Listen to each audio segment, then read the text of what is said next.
Look, it's a great honour to be here today. It's been 2 solid years in the making to get to the point where we're having our very first professional development day. I'd like to say thank you to all the 356 registrations that have come through, and we can see that more than 200 have joined us online already. As Roscoe said, we've got a fun-packed information full day today. There's a number of different things I'll be talking about, from including our software advancements. We've also got Peter White from the FBAA here to talk about, obviously, that hotly contended Sedgwick report. But look, in essence, today is all about providing you guys with some more inspiration and excitement about your business going forward. So I guess I just want to start with, why we're here. And, we're here to be different. We started this business to revolutionise aggregation. We're not here to be the same. We've gone about doing things from the ground up. We haven't come into any pre-existing legacy problems. We've had the ability to learn from other businesses in terms of what works and what doesn't work, and in terms of what's going to work for brokers. We're very passionate about making sure that we create things for brokers that you can use every day. I'm passionate about saving you time. I'm passionate about the efficiencies that your customers are going to feel. And I'm confident that, that we're delivering this, and to be honest, it's only going to keep getting better and better. So as you all know, Jerry Ryan, who owns Jayco, is my business partner, and he gave me a call about 7 o'clock this morning to give us the best for today. When Jerry and I sat down and he invested in this business just on 2 years ago, he was very much along the same lines as me. We have to do something that's different. We didn't want this business to be like all other aggregators out there, tired and complacent about the future. The future involves your business, not just ours. We want to build a future with your business alongside of ours. And I think that's something that really resonates with a lot of people that have joined this business already. And to those 34 brokers that are already with us, and those 39 going through due diligence that will be joining us very shortly, this is something that really comes home and plays hard on their minds, because my people that are out there, we're talking about getting back to old school aggregation, old school service, but obviously mixing that up with new age technology. And that's something that, Jerry and I are all about, is good service and good quality product. There's a couple of really exciting things that obviously I will be talking about today, but one of the big hotly contended announcements, and I thought I'd get cracking on that early today, is around partnerships. We talk about technology, and interestingly, the Deloitte report for mortgages for 2017 has just been released in the last 3 weeks, and I encourage you all to have a read of that, and we'll be definitely sending you out the link on accessing that report. But it does talk about, the future and online, and interestingly enough, obviously online mortgages, in the mindset of a number of my colleagues in the industry, is at least 2, 3, 4, 5 years away. I beg to differ. I think it's a lot sooner than that, and I think what you'll see over the next 12, 18 months, 24 months is in fact an end-to-end solution on online mortgages for mortgage brokers. And I'm excited to be at the forefront of this. When we talk about partnerships and technology, it's important that everyone understands that this business is all about continuing the face-to-face. Trust and liking someone and appreciating service still comes with face-to-face. So I want everyone to understand that this is very much our mantra, but we want to obviously create that within a technology environment. So partnerships, what does this mean for you? For all brokers that are currently with us, for about the last 3 months here in Victoria, we've been trialling with our Victorian brokers the partnership program. Essentially, I've got dedicated partnership managers out in the road, hooking our brokers up with real estate agents and accountants and financial advisors. Now, the benefit of us going out there on behalf of you and talking about you and setting that arrangement up is that we actually create the referral agreement to start with. We then, talk about the commission split with the broker and obviously the referrer. We also back it with free technology as well. So we put landing pages into that referrer's technology to be able to enable a full data capture. And also we give them access to your calendar so that you can block out times when you're available to see that customer. So it's all about that customer engagement and taking them off the market. We also give the ability for yourself and your referrer to track the progress of that loan. So that's really exciting, and we've had some great results so far. And we look forward to obviously, building that on with our current brokers and those brokers that are joining us. So we are making a promise today that over the next 3 months of you joining this business and ongoing, that we will actually create that one partnership for you. And over the next 6 months, we'll continue to add on to those partnerships as well. So our aim for the first 9 to 12 months of any broker joining this business, we will put you in front of 3 referrers and create the whole system in process. So to enable you to obviously, grow your business and obviously, allow you to diversify into other areas. So that's something really, really exciting, and there'll be a bit more press on this over the next week. For more information on that, you should definitely have a chat to your BDM team. I'm very privileged to have some amazing guys and girls beside me on this. But we've got Ross Lawrenson as our National Sales Manager, who you've just met, and he's come from VOW and he's been around for a really long time. And one of the reasons why I brought Roscoe into this business was he's old school, but he's embracing the new school. So that's pretty exciting from us. We've also got Dan Halbert that's just joined us from AFG. He was at AFG for about 13 years, and very privileged to have Dan as our Head of Aggregation running out of Sydney, alongside Daniel Brooker, who's also from AFG. He's been with us now for about 4 months, and it's really exciting to have him with us as well. For those in Victoria, you're probably familiar with James Cirilini. James was my apprentice about 2 years ago, and he's a fully fledged BDM and doing a remarkable job when it comes to looking after brokers and their businesses. And he's actually just been nominated for BDM of the Year for Aggregation for Victoria. So we're really excited to have some recognition in that space. We've also got Tom Ulick that's joined us for Queensland. Many of you might know Tom from his Aussie days as Aussie Tom. Tom joins us for Queensland, and we'll be looking after those Queensland brokers. And it's exciting to have a very successful broker in the midst of helping our brokers, obviously, with getting better business and understanding where business is at. I guess when I talk about the things that excite me, there's a number of different things that excite me, but I want to start talking about, I guess, a few things that we'll be talking about later today. Tyler Smith, who many of you know from his Stargate days, has been with this business now for about 15 months. He's obviously been working tirelessly beside my CTO, Rodney Greenfield, and myself to bring brokers Chief. Look, Chief has had more releases this calendar year than most platforms have had in 2 or 3 years.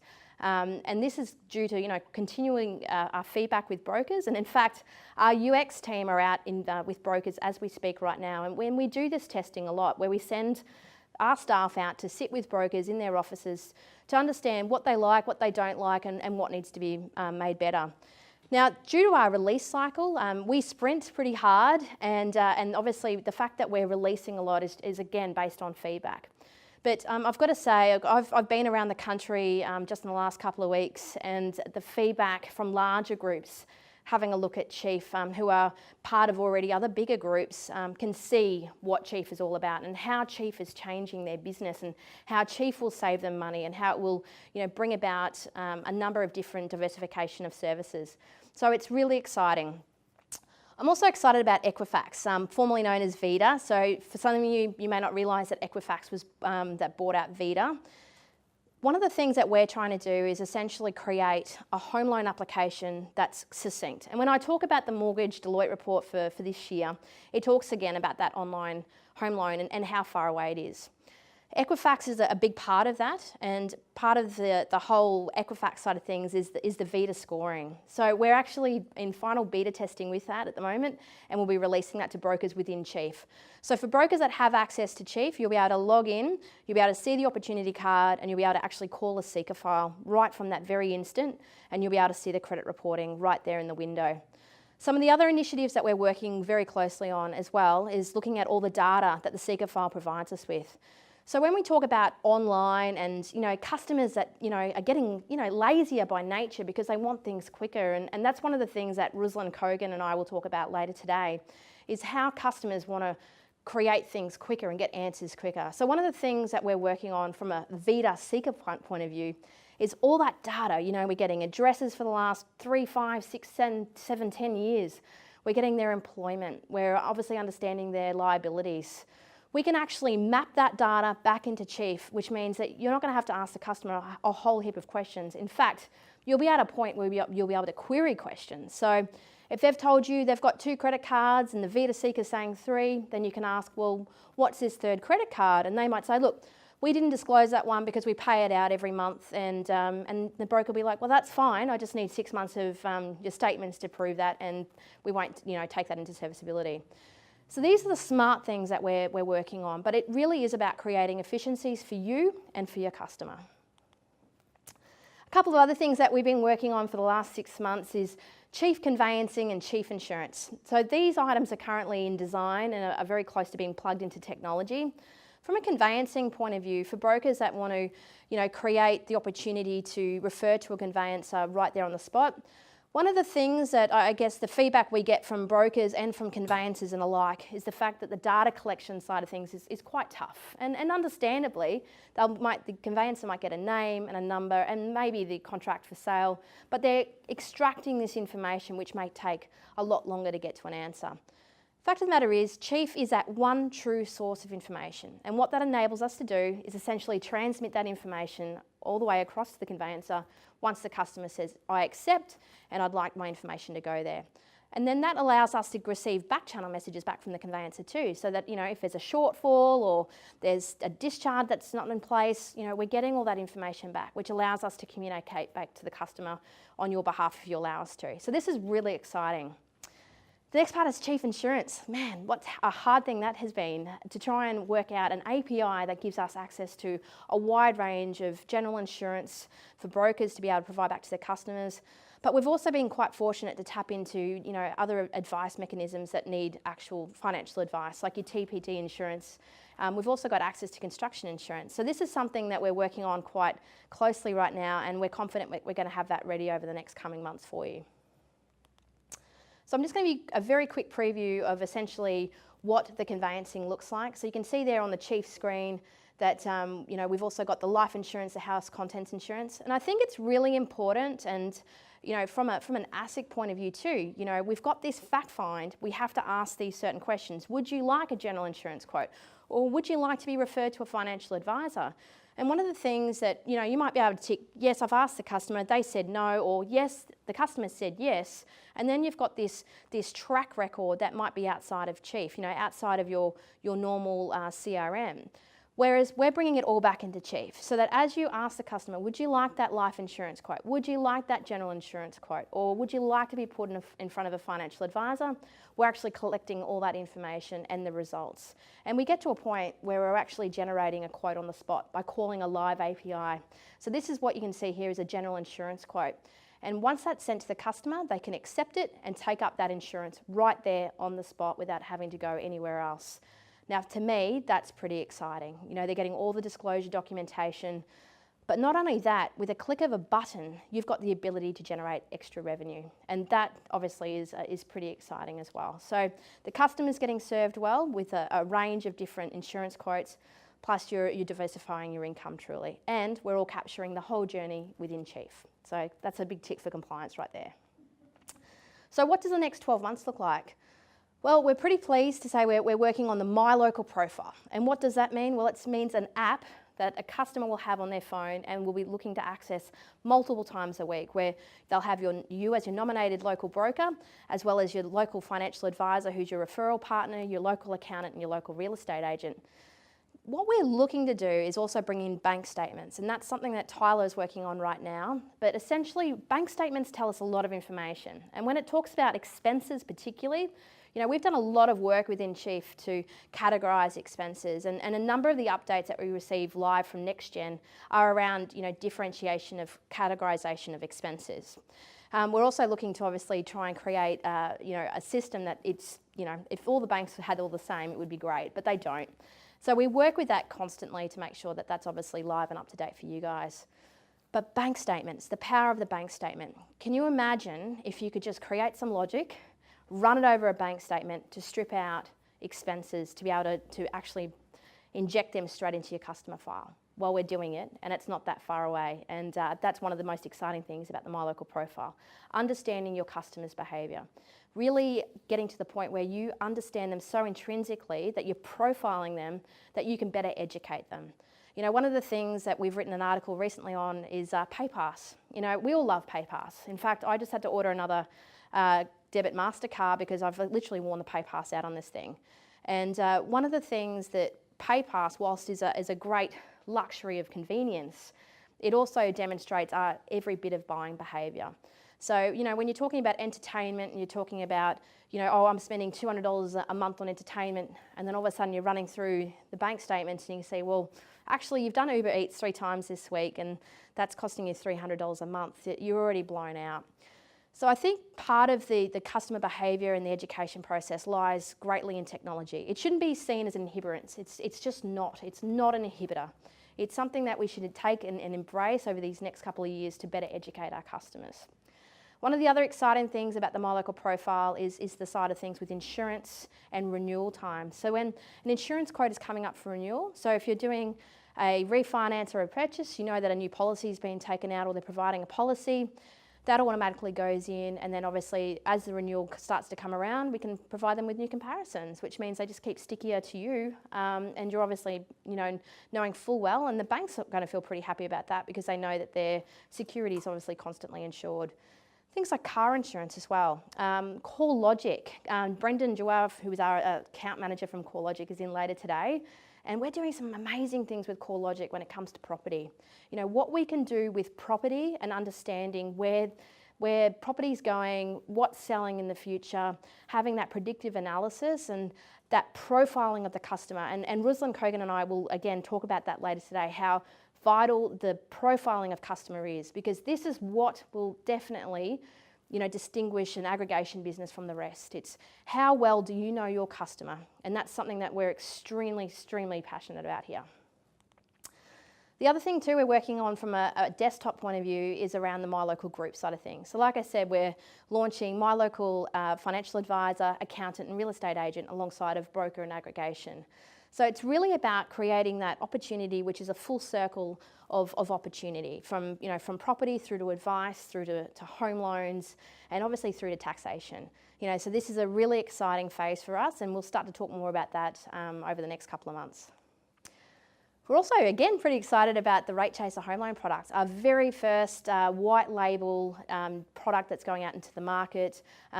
It's going to be an exciting priced product. When we talk about pricing, we obviously want to be competitive. It's not about commissions. It's about, providing a really good product back to the customer that's really got an ability to have that competitive edge. So that's also pretty exciting. Now I'm going to introduce a very good friend of mine, Peter White. I've known Peter for the best part of coming on a decade. One of the one of the best things about Peter is he understands intimately about this industry and how we're going, where we're going and what the future looks like. And we're very humbled and grateful to have him here today. So thanks, Pete. Thanks, Josie. Thanks very much. Good morning, everyone. It's a great pleasure and honour to be here at My Local Aggregation's first online PD day.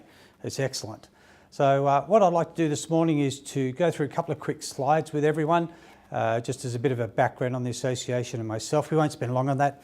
And then we'll turn around and have a look at what's really happening in the marketplace on matters that are important to you, and to ensure that you get an understanding of what's honestly happening in the marketplace. And I guess one of my key messages to everybody when you're looking at what's happening in the marketplace is don't necessarily read the blog comments that you see on news articles.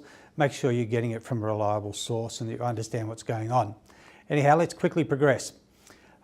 Just in case you didn't know, the FBAA has been going since 1992, and we reach these days, we're actually just under 7,300 direct members and over 13,000 stakeholders. So it's FBAA has grown to be a very large organisation.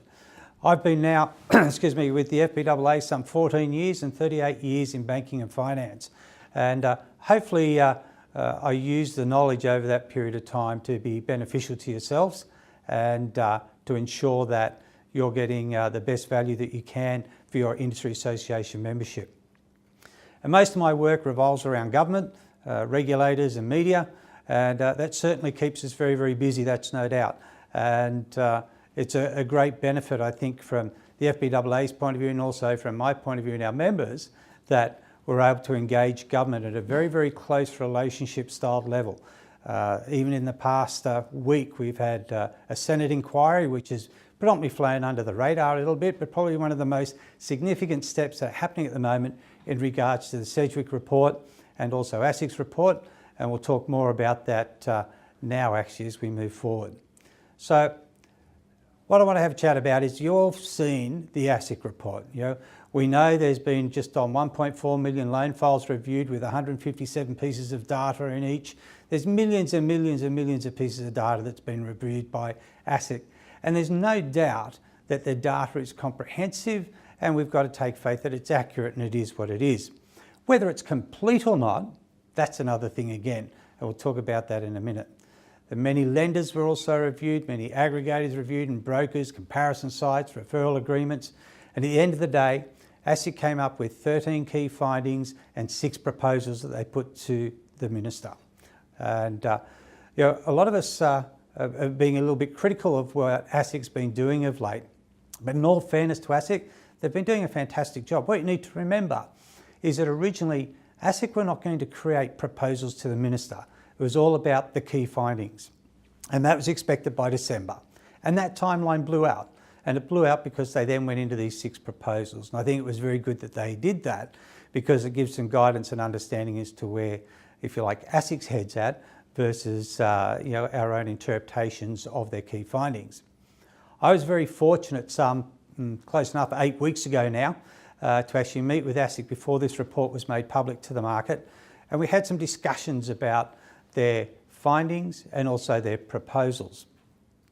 And in some of their findings, they actually found that loans written through brokers are of a higher loan size and a higher LVR with lower property values. And I know most of you are probably much across this, but there's some realities that sit out the back of that. A lot of people use that as a leverage to say that loans through brokers are of greater risk. And in actual fact, they're not. And there's nothing that has been evidenced to date that suggests that that's the case. And here's why. With that data, one question that was not asked of the client, and this is probably the most critical one, is did the borrower actually believe that that loan was unsuitable for them or not as suitable as what it could have been? That question hasn't been asked. So you can't say these findings are reflective of loans not being suitable for the borrower's needs, because that simply hasn't been asked. The other thing too is because of the professionalism and the due diligence under a fact find that a broker goes through, as far as I'm concerned, I would expect that loans would be of a higher loan size. Because when a broker speaks to a client, they're looking at their needs analysis over the next 3, 6, 12 months and probably beyond to understand what they require. So if a borrower says, look, I'm looking at putting in a pool or wanting to do a renovation or extension on my loan, and I'm going to do that in the next 3 to 6 months, a broker will factor that into the requirements or the lending requirements today, because it's far more prudent to do so. It's important that if you do it now, it's quicker and it's cheaper for the borrower overall. So of course you would do it. The question that also wasn't asked by ASIC was how many people, when they borrowed through a bank through the proprietary channel, where the loans are potentially generally lower loan sizes, actually come back the next 3, 6, 12 months and get a top up or get a credit card or a personal loan or some other form of debt to make up what they didn't get for when they originally applied for their home loan. And you also got to remember, from a bank's point of view, it's easy to do top-ups because generally loans are written on what they call on an all monies mortgage. So that means all debt that's through that bank is captured by the mortgage, whether it's directly secured or not. So if you have an all monies mortgage with a bank, and then you go back and get what you think is an unsecured car loan or an unsecured personal loan, it technically isn't. It's cross-collateralised against the mortgage of your house through an all monies mortgage. That's what that means. So it's easy for the bank to do the top-up facilities. But the reality with the ASIC data, that question wasn't asked to the banks. So when you look at what the differences are that's within the ASIC's report between the loan sizes in a bank and the loan sizes through a broker channel, there's some disparity in that data.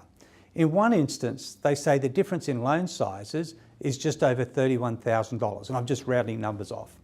That's about $31,000. But when you look at when they say the average LVRs are higher by 5%, so through the broker channel, the average LVR is 75%, through the lender channel, it's 70%, against average lower property values within the broker sector. When you work the maths out on that, all of a sudden it's only about $21,000. So you can see whether it's $21,000 or $31,000, it's a little bit of semantics, but the reality is that's in easy reach of an extension, a renovation, a swimming pool, possibly a car or holiday, if that's the way the client wants to factor their facilities in, to have one consolidated repayment each month. It's not removed from any of those sort of things. But it's also too, it's not hundreds of thousands of dollars. So it's not like we're saying broker loans are $200,000 more than what you get through a bank. It's $31,000. 2/5 of very little, most of us would say. And I've asked this question all around the country over the last 2 months, and I've still got another couple of trips to go. And by the time I finished, I've probably engaged some 4,000 brokers around the country in a very short period of time. There is no broker that I've met in this country, and I'm sure there's none of you here, but all the hundreds and hundreds of brokers that are online right now, there are none of you here that would risk your business, your livelihood, your families and the roof over your head for what is some $186 a year, $186 in the first year for what $31,000 would earn you, and somewhere around $48 which amortises every year after that in trail income. No one in the country will do that, and nor would you, and why would you? So this whole argument that revolves around loans being of greater risk through broker channels is, as far as I'm concerned, just one big furphy. In fact, it was brought up at the Senate inquiry that I spoke at last week in Sydney. And there is nothing, excuse me a sec, there is nothing that says that these loans are factually of greater risk. So the LVR and the loan sizes is one argument that comes up.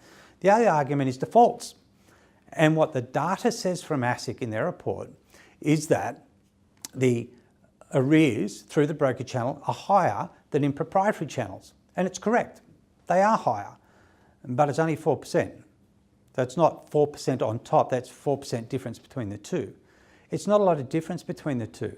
But the reality is the arrears were actually higher in the 30 days and diminishing downwards as you went to 90 days. So the broker arrears were getting less and less and less. And there's an absolute logic that sits behind this. And the reality is that when anybody settles a loan with a bank, from a broking point of view, one of the things that normally screws up is the direct debit. And it happens on far too regular occasion. And that's where your 30-day spikes. So what happens is your first month payment doesn't go quite to plan. It might be a week out or whatever the case may be, or it didn't get set properly through the bank. Then that gets fixed up and all of a sudden the arrears starts to come back again. But there's another influence within this. The broker or a broker is incentivised to ensure that arrears are managed and controlled very, very quickly. One is, first, without question, to do the right thing by the borrower, but the other point is also to ensure that you don't start losing your trail. Because if the loan doesn't perform, becomes in arrears, you get no trail income. So there is an incentive to make sure these things are sorted out quickly, timely and appropriately. But on the other side of the equation, the banks are actually incentivised to send people into MIP, mortgage in possession, to sell their homes. And why? Because they make a bucket load of money out of it. The default interest rate, the fees and charges that get leveraged on top of it, the bank makes more money in the short term by going down that path into MIP than it does to have it perform. Now, I'm sure there's many bankers that will argue that debate with me in as far as that's not how it goes, but it is how it plays out the back end. But we're all interested in the best outcome for the borrower. But the reality at the end of the day, there is another question that wasn't asked within that ASIC report, and that is, how many of these loans that are in the 30 to 90 day arrears bracket actually go MIP? That question was not asked. And I could guarantee you that the broker's portfolio would outperform the lending portfolio for those reasons I just spoke about a moment ago. So again, the debate that says loans through broker channels are of a higher risk because they have higher arrears is another furphy. The questioning, the data, the exploration as to where that journey goes to simply was not asked. So we have to be very careful when we start to interpret these things, because there are certain things that are critical for the determinations or the understandings of what may or may not be the next steps need to be asked and properly understood. And without that being the case, then you're actually making assumptions and potential regulation off the back of things that may or may not be the appropriate or the correct outcome as to what was transpired. The other thing to remember, a lot of this data is years old. It's not like we're talking the last 6 months with this ASIC report. You're talking about data that was 2 to 4 years ago. So the world has changed and we're in an ever evolving marketplace. So you just can't take some of these things as base assumptions. And that then leads us to the next issue. And that next issue was the Sedgwick report. Now, I've been very public in my standing in regards to this report, and I'm not in condemnation of the man that's written it, but I do believe unquestionably, and I've been on TV saying this as well as in the industry media, this is a report that has been written by a retired public servant that has no professional skill sets or professional background in lending or our industry in any shape or form whatsoever. So the data research and the collation of that information is great, but to make the recommendations that have been made off the back end of that report that have such a significant impact or potentially significant impact into our industry is not appropriate. The person does not have the skills to make those styles of recommendations and determinations for our industry. What concerns me greatly is why have the banks arbitrarily just turned around in less than 24 hours of that report being issued saying, hey, we're going to support everything that you say. It simply doesn't make sense. And our industry has never operated that way. We've always had a period of engagement and discussion and greater understanding, because when you read the Sedgwick report, it actually doesn't make any real defined, formal, conclusive recommendation as to how commissions should play out in the broking sector. It makes, I won't say a motherhood statement, but a more overlaying statement that it should be more in line with what the banks are doing. And the bank's basically getting rid of commissions to their salespeople. I just wonder myself, is Sedgwick actually saying what we should do is the bank should pay everybody, every broker in this country, a salary of about $250,000, $300,000 a year.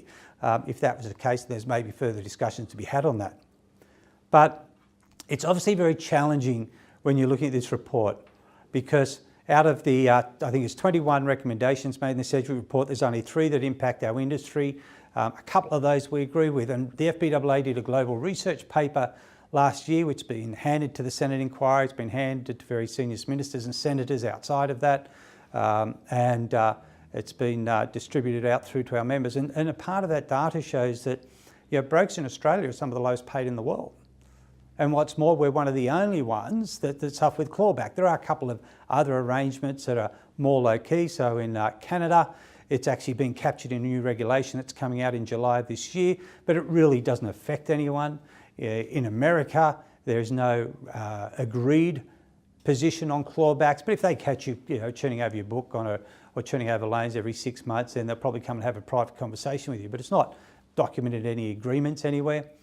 And in New Zealand has varying degrees of arrangements there and varying degrees of banks that do or don't use the broking sector, and there are some arrangements there as well, but nothing like what's in Australia. There is no industry that I'm aware of this country, and I've had this conversation with the Federal Small Business Minister, our Financial Service Minister, and 2 weeks ago I was fortunate to have lunch with our Prime Minister, and we've had various conversations with him around this as well. That we're one of the only countries in the world where we suffer clawbacks in this fashion. You can spend 8 weeks getting the right to earn the right to do a loan for a borrower, and then putting it through a process and getting it to settlement. Could take you 3 months from beginning to end from the time you first met them. And then you can do all that work, and for 2 years you risk all that out up front that you rightfully earned in the first place. As far as I'm concerned, clawbacks actually shouldn't exist, but we know that won't happen. But unfair clawbacks most certainly need to go. But with all this that we're talking about, there are so many things that are involved. We've got to be careful that we don't make rash decisions that could destroy a marketplace. I first started lending some 35 years ago. I started in banking and finance over 38 years ago. And I was lending in the 80s where home loans were 18.5%. Now, God forbid we ever see that again, which we won't. We know we won't. But the reality is that we're in a fairly good environment.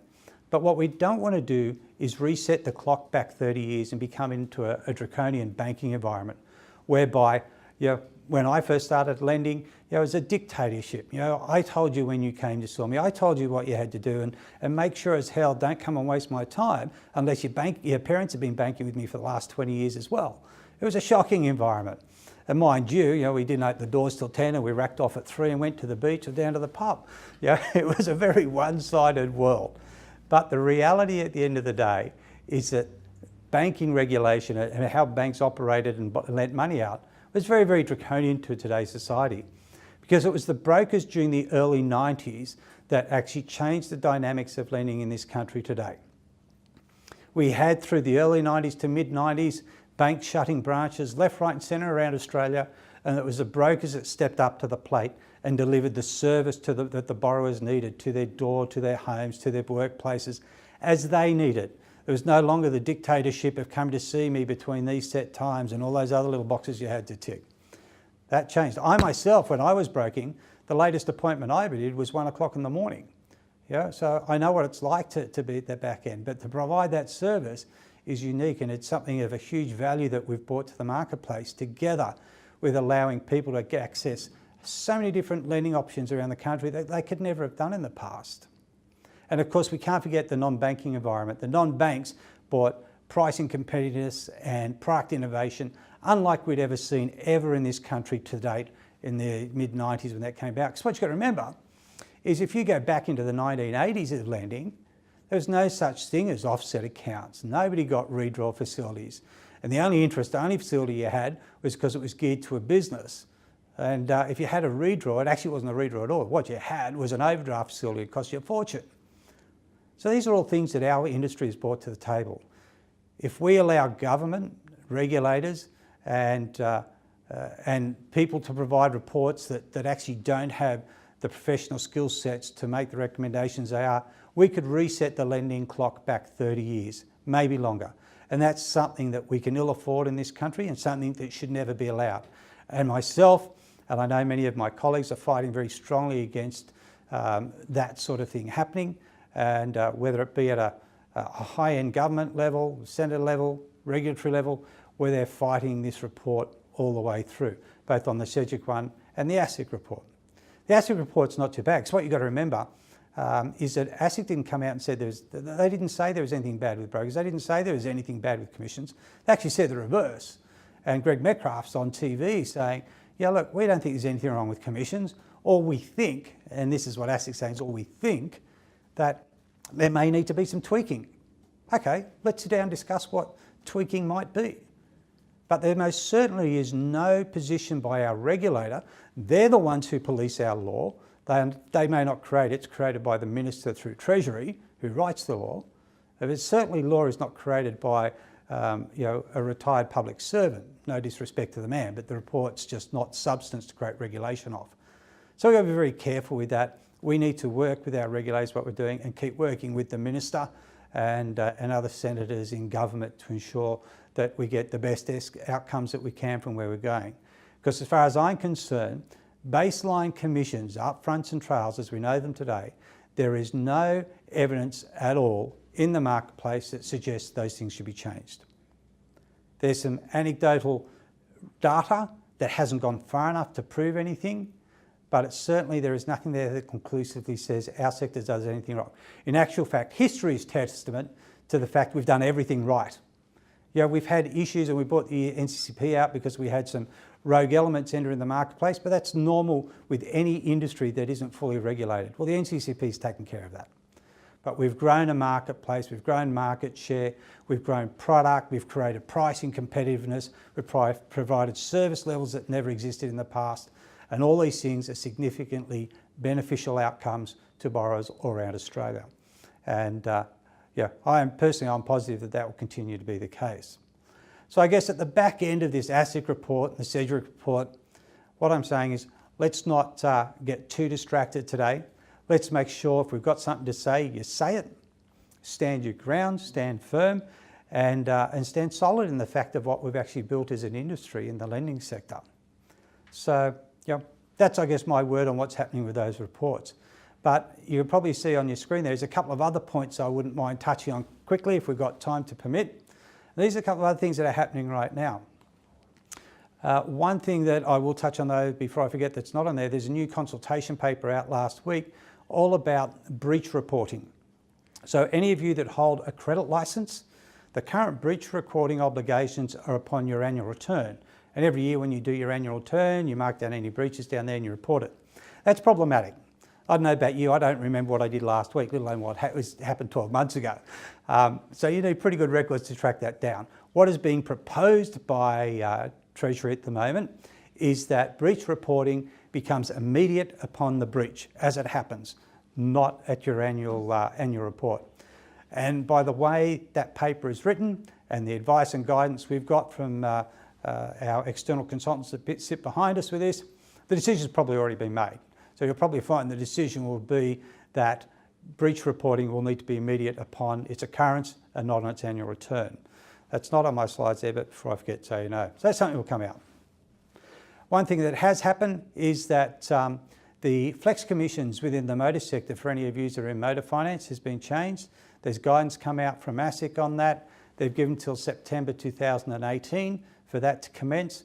And basically what that means is in flex commission, car yards and those who are heavily involved in the motor sector have had the ability to increase their commissions by increasing the interest rate. That's gone. So the only ability they will have, which was actually thanks to part of the papers that we put in, because I missed in the original draft from ASIC, was they'll have the ability to reduce their commissions if they want, so they can earn less, and that will pull the interest rate down. Because as you know, all car yards around Australia, they have their sales and their promotions that happen from time to time, and it's commercial fairness that if they want to earn less money out of that, they have the right then to pull down the actual interest rate with it. And what that'll mean at the end of the day, I believe, is a much fairer and a far more transparent motor sector, because we'll no longer have the situation whereby car yards are increasing profits in cars or decreasing profits in cars and paying you too much for your trade-in. You may think your trade-in's worth $5,000, it might be worth 500 if you're lucky. You'll get a transparent transaction for that regards, because they're not going to be making, or the potential to make heaps of money out of the finance by lifting that interest rate and making a large sum of commission off the back end. So each business unit will operate a lot more fairly and a lot more transparently.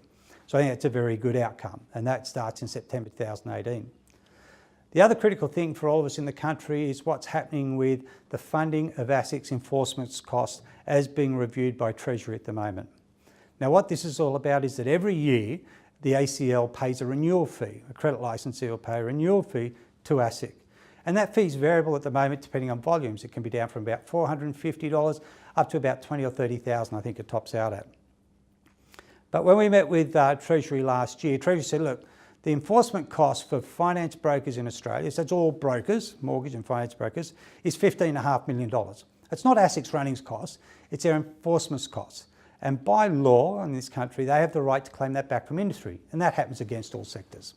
So, for example, financial planners have got their bill, insurers have got their bills, banks got their bills, everybody's got a bill. Ours is 15.5, well it was in October last year.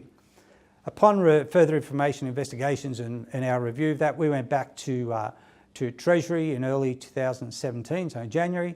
So wait a second, this cost here, this is really more in line with financial services, or this is to do with insurance, or this is financial literacy costs. This is not brokers' costs for enforcements. When we met with them in February, we got the bill reduced down to 10.6.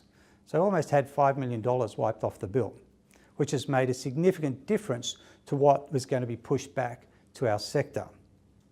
And at the end of the day, what's transpired is that going forward, the cost for renewing a licence, a credit licence, will be $1,000 as a flat fee. But, and I guess there's always a but, the but is that every credit rep you have under your licence is going to be charged $170.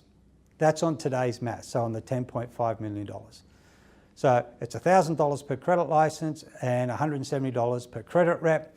And the expectation and the discussions have been that all the licence holders will pass back that $170 as a bill back to the credit rep, and the credit rep pays that. Now that's based on a $10.5 million, $10.6 million bill. That bill can vary from year to year. And the reality is, ASIC acts as a quasi not-for-profit. They can't make money off this 10.6, so they can't collect more than what they cost. So if the bill's 10.6, they can only collect 10.6. But if we misbehave as an industry and that bill goes to 20 million, then they can collect 20 million, which means that $1,000 to $170 can increase. But conversely, if we do the right thing and that bill goes down, so does the cost back to industry. So I actually think it's a very fair measure, and I actually think it's not a bad way of doing it, because what it means is that we can help self-regulate our industry a little bit more. If we see something or someone doing something that's not right, especially if they're under our umbrellas and so on. We have a duty of care to report that, and the quicker we take action on it, the quicker we put it to bed, the less the bill is for the enforcement costs from ASIC, which means the rest of us aren't paying for their screw-ups as such. So it's very important that we get the right, and that's the outcome. Now, the reality of it is, this will not start to the billings in 2019. It's not happening tomorrow, but it'll be reflective of the enforcement costs of 2018, so next year. All right, so these things are worked on a year in arrears. So the bills will go out in 2019 based on the enforcement costs of, in 2019 based enforcement costs on 2018. So I get that right? 2019, 2018. Sorry, too many dates. But that's how it's going to play out. So that's something that will come in the future, but it's an important one to remember because it'll affect everybody, every broker in the country. The other one that's going to affect everybody too is the current discussions happening with Treasury in regards to credit cards and how they are conducted. It actually too came up in the Senate inquiry. I'm not allowed to go into detailed discussions on that at this stage. It's all subject to legal provisioning, but yeah, that was it was a public hearing, and it's public knowledge that was one of the things that was discussed. And there is concern where we sit as a country in regards to the level of debt, and we've all known for a long time that Australia has been one of the highest users of credit cards per capita in the world. 80% of debt on credit card is carried, it's not paid out. So therefore people are paying a lot in monthly repayments on credit cards. And so when we equate and when we look at how credit cards are paid and how the billings work, people get away with paying only a small amount per month if they choose to elect the minimum repayment, but it doesn't pay the debt off. And no lender lends money not to get it back at some point in time. Simple law of lending. You're there, it's a loan. I expect to get it back with interest. So the reality there with the credit card is that Treasury is concerned and government's concerned that with such a high amount of debt carried on credit cards, and credit card interest rates are not cheap. We all know the teaser rates, the balance transfers and so on, but the underlying interest rate's still over 21%. The government's concerned what will happen in the future as rates rise, because rates will rise. It's still the topic of discussion. Everybody's waiting to see what will happen today. I don't think there'll be any change from the Reserve Bank today. But we're not far away. We'll see significant steps, and we're already seeing some steps already where interest rates have risen, especially in the investment sector, but it'll happen in the consumer home loan sector as well. And we've been predicting this for the last 12 months. I think we've been very lucky that it hasn't happened a lot sooner, but it's not far away. Now, the problem becomes is that if we've got all this significant credit card debt that's not being paid off and is on minimum repayments, as interest rates go up, what's going to happen? It's going to put more stress on families and a greater chance, a greater potential for people going into arrears. So what they're looking at is saying, well, if you have a credit card, you need to show you have the financial capability in your servicing to actually repay your credit card off in 2 years. Now don't stress, this is what was put in the paper, so it's the peg in the ground to start with. So initially what we're looking at is saying, well, 2 years to pay off a credit card, depending on what, and that's based on your limit, not on what you've used, that's on your limit. That could be quite expensive, and probably most people are going to turn and say, well, that's not fair, that's not what was arranged, and if I get a personal loan, I get to pay it off over 5 or 7 years, not over 2. Come on, let's get some fair play. So anyhow, we went back to Treasury last year and we said, look, probably for facility limits up to 15,000, they be considered on a principal and interest serviceability over 3 years, and for limits higher than that, maybe 5. Now, you've got to be very careful because you can't be very bullish with these things, say, no, it should be over 7 to 10 years or whatever it may be. The reality is when you position papers back to regulators and you know they've got a specific mindset, if you get too hard line on it, they're basically going to take your paper and throw it in the bin, say, you're an idiot, you don't know what you're talking about, so we're not going to listen to you. So you can't do that. You've got to put something that's going to make sense and fair balance across what's being looked at. And that was just a start point for discussion. But that discussion is still ongoing. As I said, it came up in the Senate inquiry last week, and I dare say we've probably got another 6 to 12 months before we see greater traction on that. But here's the caveat emptor, buyer beware. In the future, you'll see credit cards when you go to do a home loan and person's got a credit card, when you assess their serviceability, the debt, the expense will have to be created on a principal and interest basis, and it's not going to be 15 or 20 years, it's going to be 5 years probably maximum. And I'm not saying that's definitely going to be it, but it's going to be in that sort of margin somewhere. And so it's going to impact on people's ability to service. And we all know the discussions with HEM at the moment. That's another thing that will go in there. But what we've got to be cautious of is that as interest rates rise, we don't inadvertently put people into hardship provisions that we hadn't thought thoroughly about. That's why when you do servicing on a home loan, you've generally got 2%, sometimes 3% as a gearing above whatever rate you're writing at, as a serviceability capability to ensure that that's okay. And the problem we've got, because we've sat in such a low interest rate environment for such a long period of time, as I've now, I was going to say I'm nudging almost 4 decades in this industry. I hate it when I say that. It's a scary thought. But in all that time, I've never seen interest rates this low, and certainly not seen interest rates so static for such a long period of time in such a low environment. The concern is, you write this cheap home loan. People may take their credit cards and conduct them properly, but most people, like all of us, we're all emotional human beings. We do things on impulse. And if all of a sudden, for the last 2 years or the last year, I've had an extra $200 or $300 a week in my pocket because I've gotten really great home loan rates, my credit card debt's nothing, etc., etc. I've got all this money burning a hole in my pocket. I need to go buy a new car. So I go and buy a new car and I spend that extra $200 or $300 a week on some flash new car, and I'm the world's worst. I go into a car yard and they just own me. I just put my hands up and go, I'll take it, whatever it is. But we all do things off emotion. So it's these other loans that happen by way of consequence of lives and people living and doing what they want to do that can be the bigger impact. So what we see is that quite often that buffer, that surplus, has got eaten up somewhere. It might have been a holiday that they've always wanted and never thought they'd have. And they've taken off and had this wonderful holiday, this life experience.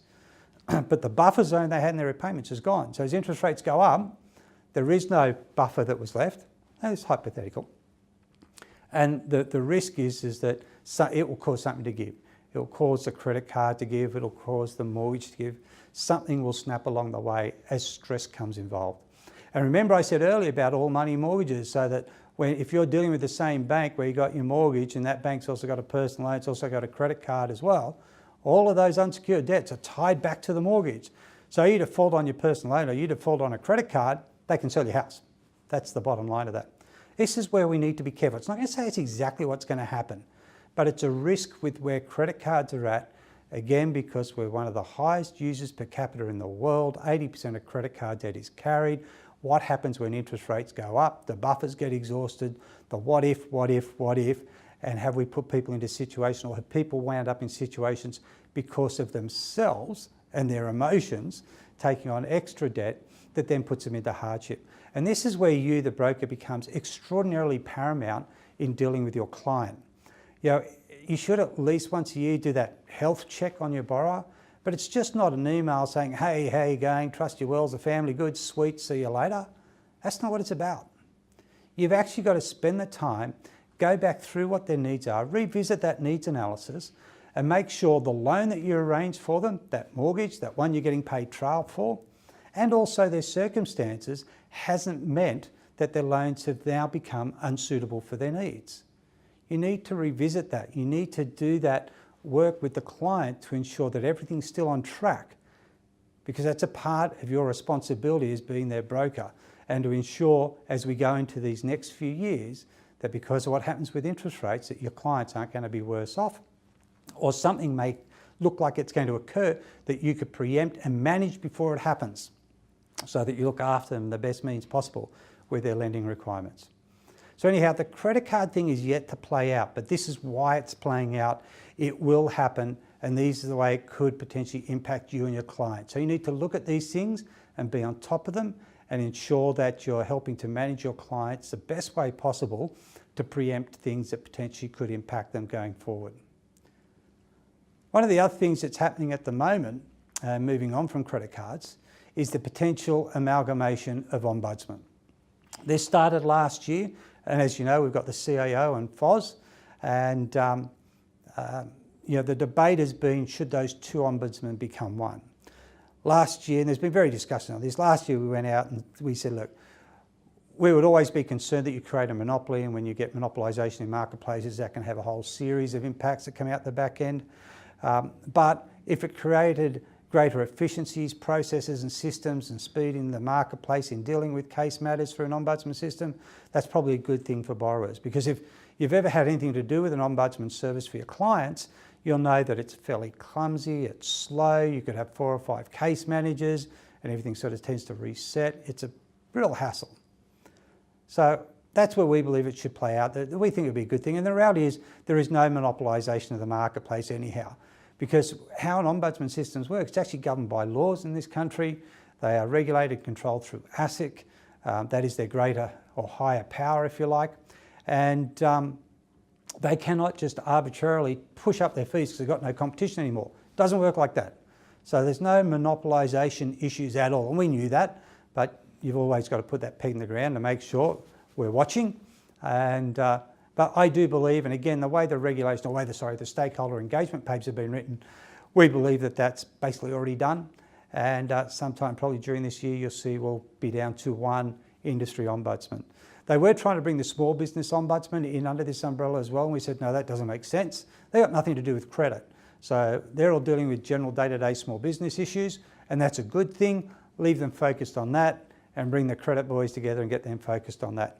And the other thing too is this isn't going to mean by combining the 2 ombudsmen there becomes less people employed. In actual fact, even with the combined 2, they probably still need to put on more staff. So I just believe we'll get a bigger and better, stronger ombudsman system that will better help our borrowers, not just in the consumer sector, but FOS has just had their terms of reference increased in the small business sector as well to give them better assistance. So I think overall that's a good outcome. The other thing that's happening in the marketplace that we're all very mindful of is what's happening with APRA in regards to what's happening with interest-only loans. We're bringing the current volume of all new loans down from 40% to 30%. And then investment lending, they want under 10% growth. Now, it's important with investment lending, it's under 10%. It's not 10% max. They want less than. They want single digits. And that's in growth. And there's still some questions as to where that actually sits. What is 10% growth? Where do you gauge that to? Is it total lending portfolios or what is it? But the bank's already starting to revolve and to act on that. And they're trying to pull that investment lending down, which is why you've seen increased credit policies, you've seen interest rates go up, all means to try and bring that to being. Now, if we go back into the 90s and probably to the second half of the 90s, investment lending was always at a higher interest rate. Always was. But I'm not saying it's right, but it's a bit of that dialing the clock back. Does that, just because we did it back then, does that make it the right thing to do today? I know what they're trying to do is to take the heat out of the marketplace, but it is a bit of throwback to history as to why that is. With the interest-only loans, it's a different discussion again. And I mentioned a little earlier that I was fortunate enough to have lunch with the Prime Minister with a group of business people 2 weeks ago. And we actually discussed interest-only lending at some degree. And my comment to the Prime Minister was that my concern is APRA has made this is just an arbitrary decision against all interest-only lending whatsoever. And to me that's problematic because the thing that doesn't take into consideration is the access to debt by small business lenders for appropriate style of debt. So to the SME marketplaces, and there are many, many SMEs, especially in that bottom end sector, who gear their personal home for debt for their business, or whether they're running a fish and chip shop, a car yard, or whatever it may be, any small business, they'll leverage debt against their home. And it's important for small business to be able to access appropriate styles of debt. And nothing that says interest-only lending isn't appropriate. We're doing it for everyone today. And again, I can go back to my early days of lending. Most of small business lending was either on a 7 to 15 year P&I or interest only for 5 years, maybe 10. We're doing commercial bills, all sorts of different facilities. There's nothing wrong with that style of debt. The most important thing is that small business cannot be restricted to access of appropriate styles of debt. And if they can't get the appropriate styles of debt, it will then put constraints into small business lending that will limit what they can do. So that may mean that they may have opportunities to grow their business and all of a sudden that gets taken away from them because they can't get the right style of debt that they need in their business. So that means they can't employ as many people as they would like.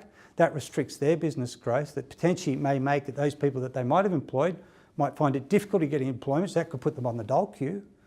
And if that becomes a longer term problem, what happens at the back end is when they go to retire, they haven't accumulated enough superannuation or private wealth to look after themselves, so they're going to leverage back onto the government purse for an aged care pension. Not good outcome for government. And Malcolm Turnbull was busy writing notes whilst we were talking, which was always a good sign.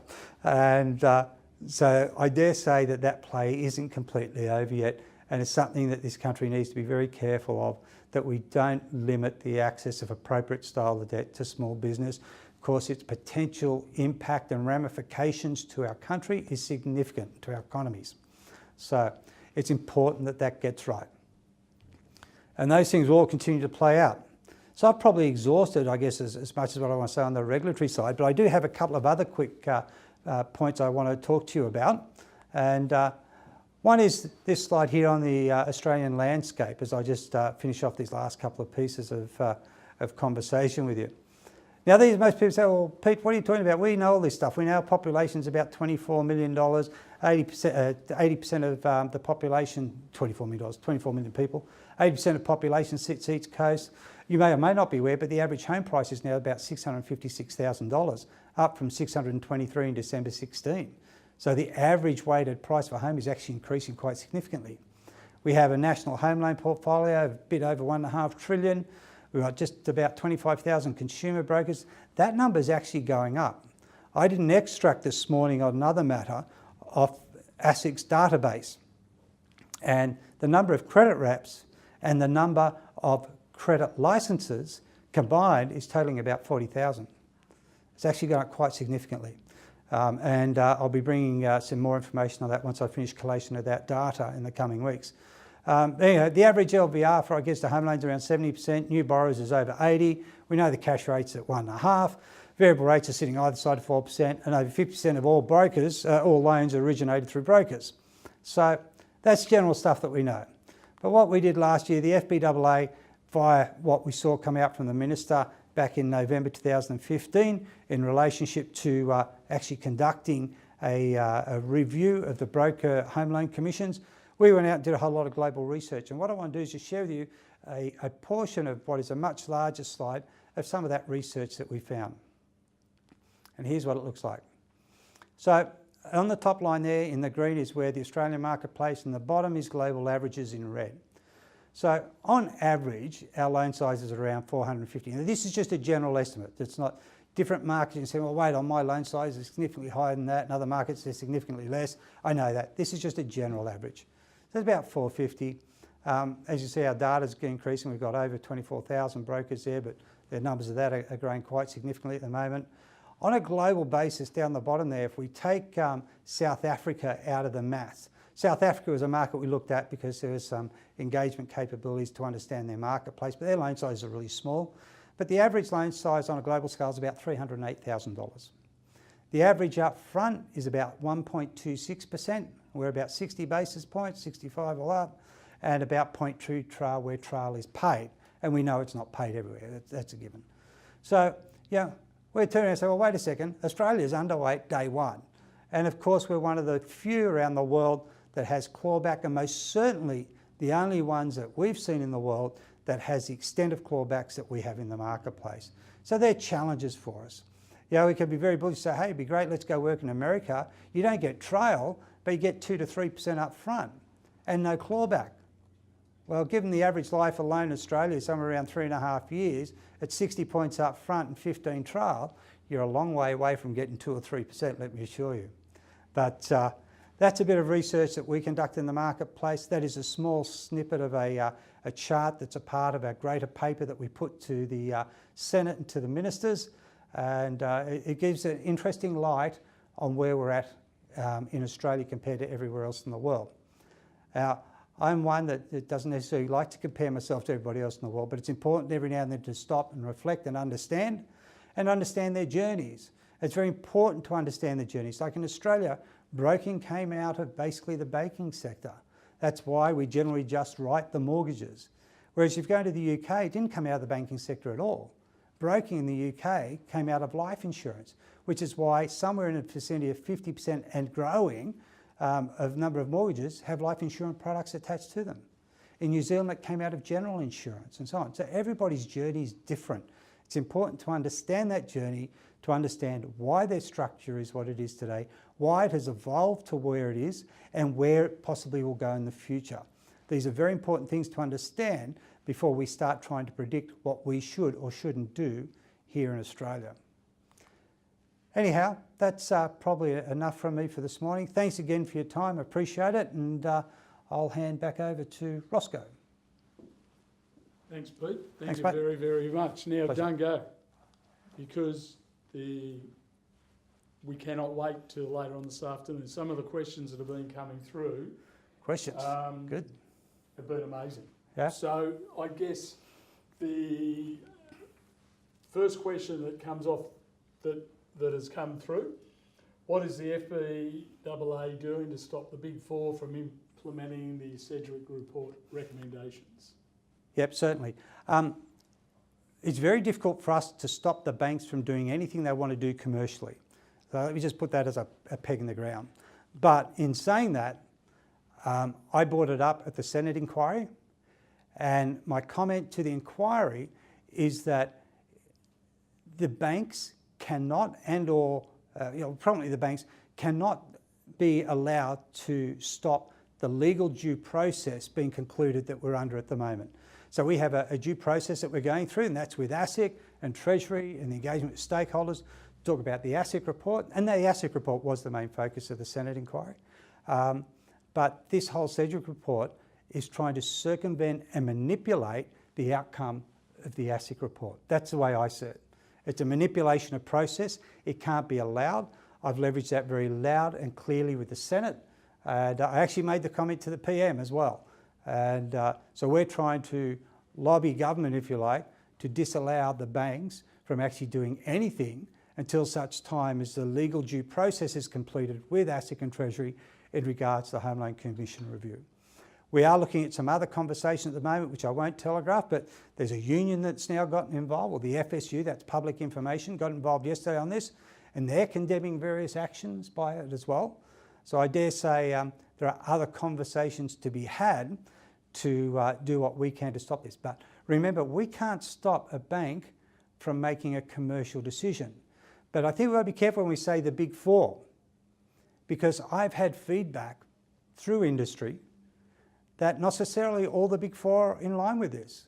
In actual fact, my understanding is they are not all accepting of this. There's various parts they are, but we're talking about the broker side of it. Mm-hmm. Right? They're saying, yeah, no.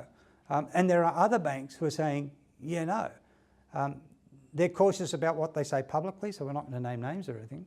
But it's far from over. And also some of the things that are being recommended, the banks are not set up to do. And they don't know how they do it, even if they were forced to do it, and it would be forced. I think, in my mind, there is a different driver behind this, and it may not come from the Big Four, it might come from less than the four, if you know what I mean.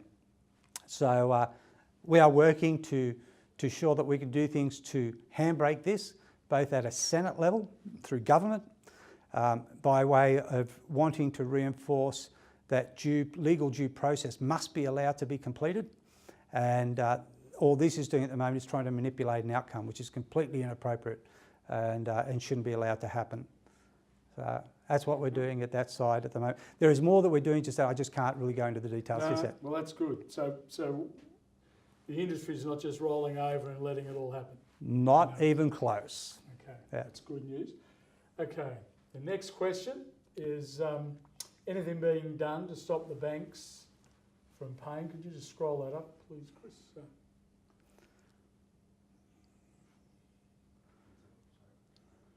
We'll just chat amongst ourselves. Whilst we're doing that, I'm just going to grab a little support. Yes.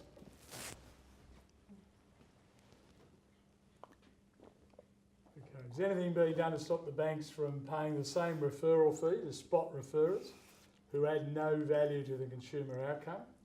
There's the same upfront commission to brokers who work very hard for their commissions. Yep, it's very, very much a resounding point.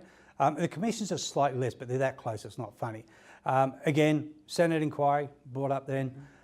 It's a discussion within the ASIC paper.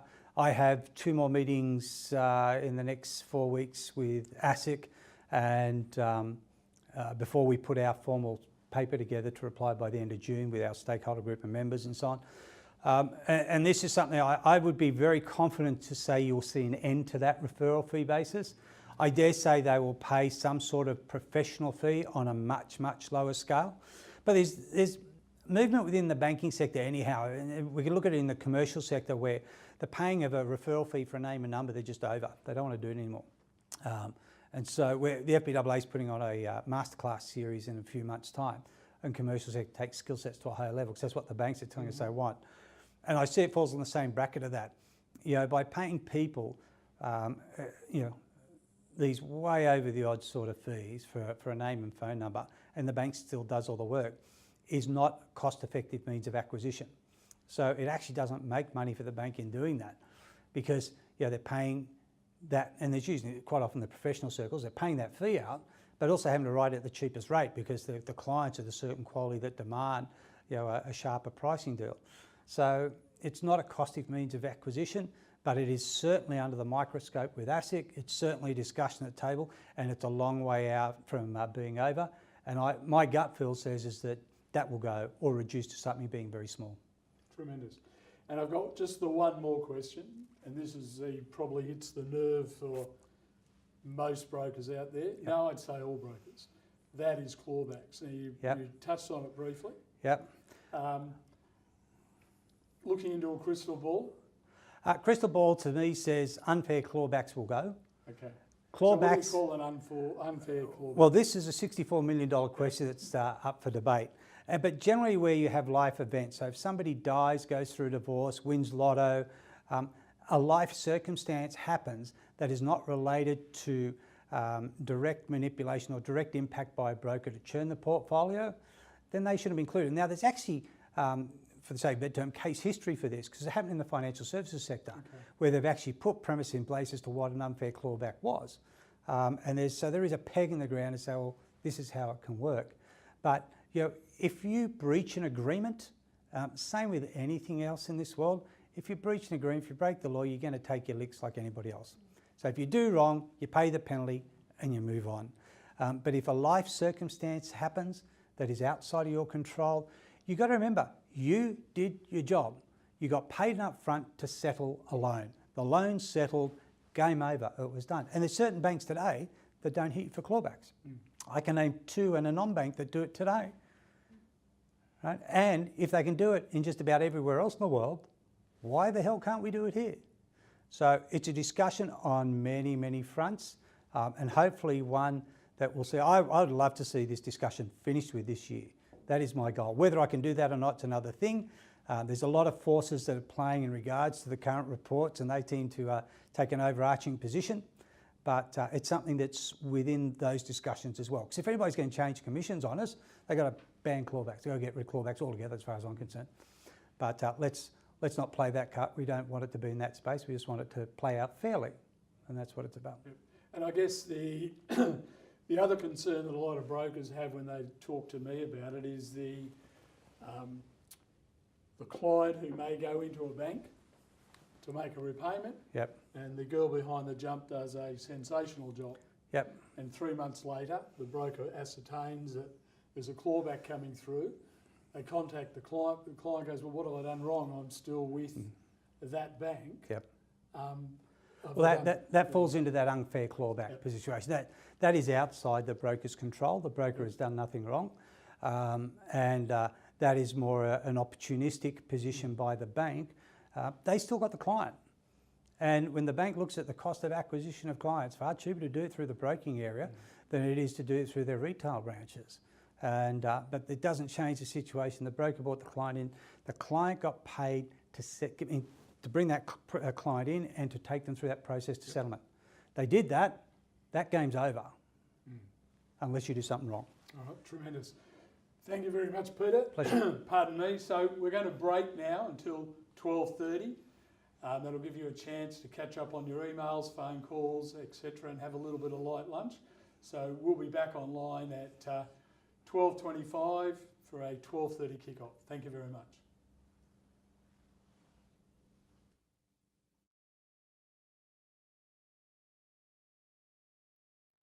Well, welcome back. That was an amazing segment with Ruslan from Kogan. Look, now we're on to, I guess, a bit of a panel discussion because we had a lot of questions, obviously, from the first segment from Peter, and I guess we just want to have a bit more of a candid couch discussion in terms of what the industry is doing, what we're doing as a business to obviously look at, responses from the findings in this Sedgwick report, and I guess, some more, any other questions that you've got for Peter. So Roscoe, you happy with so far with today?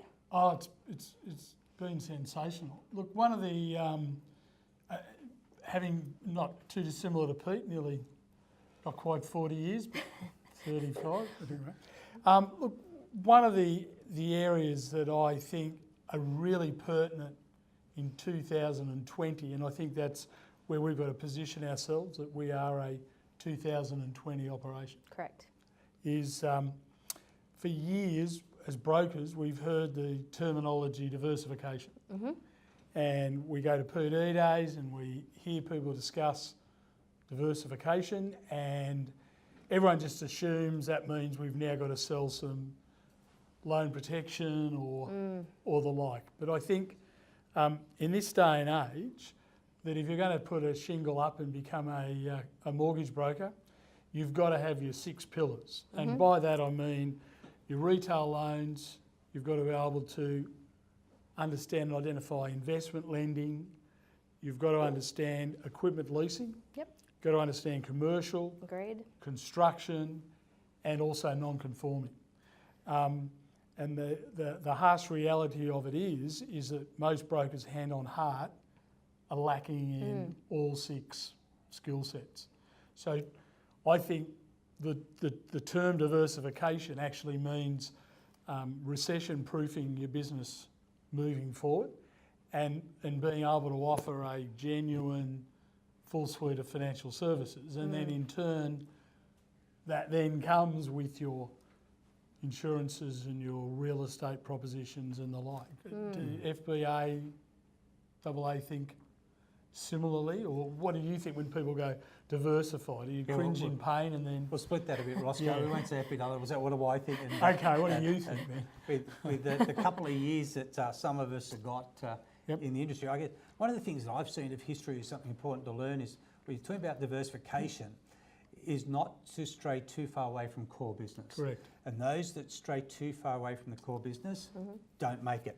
And I've seen that happen in various corporations and companies that over the past few years, well, we'll go back further than that, where they've just gone too far outside the box.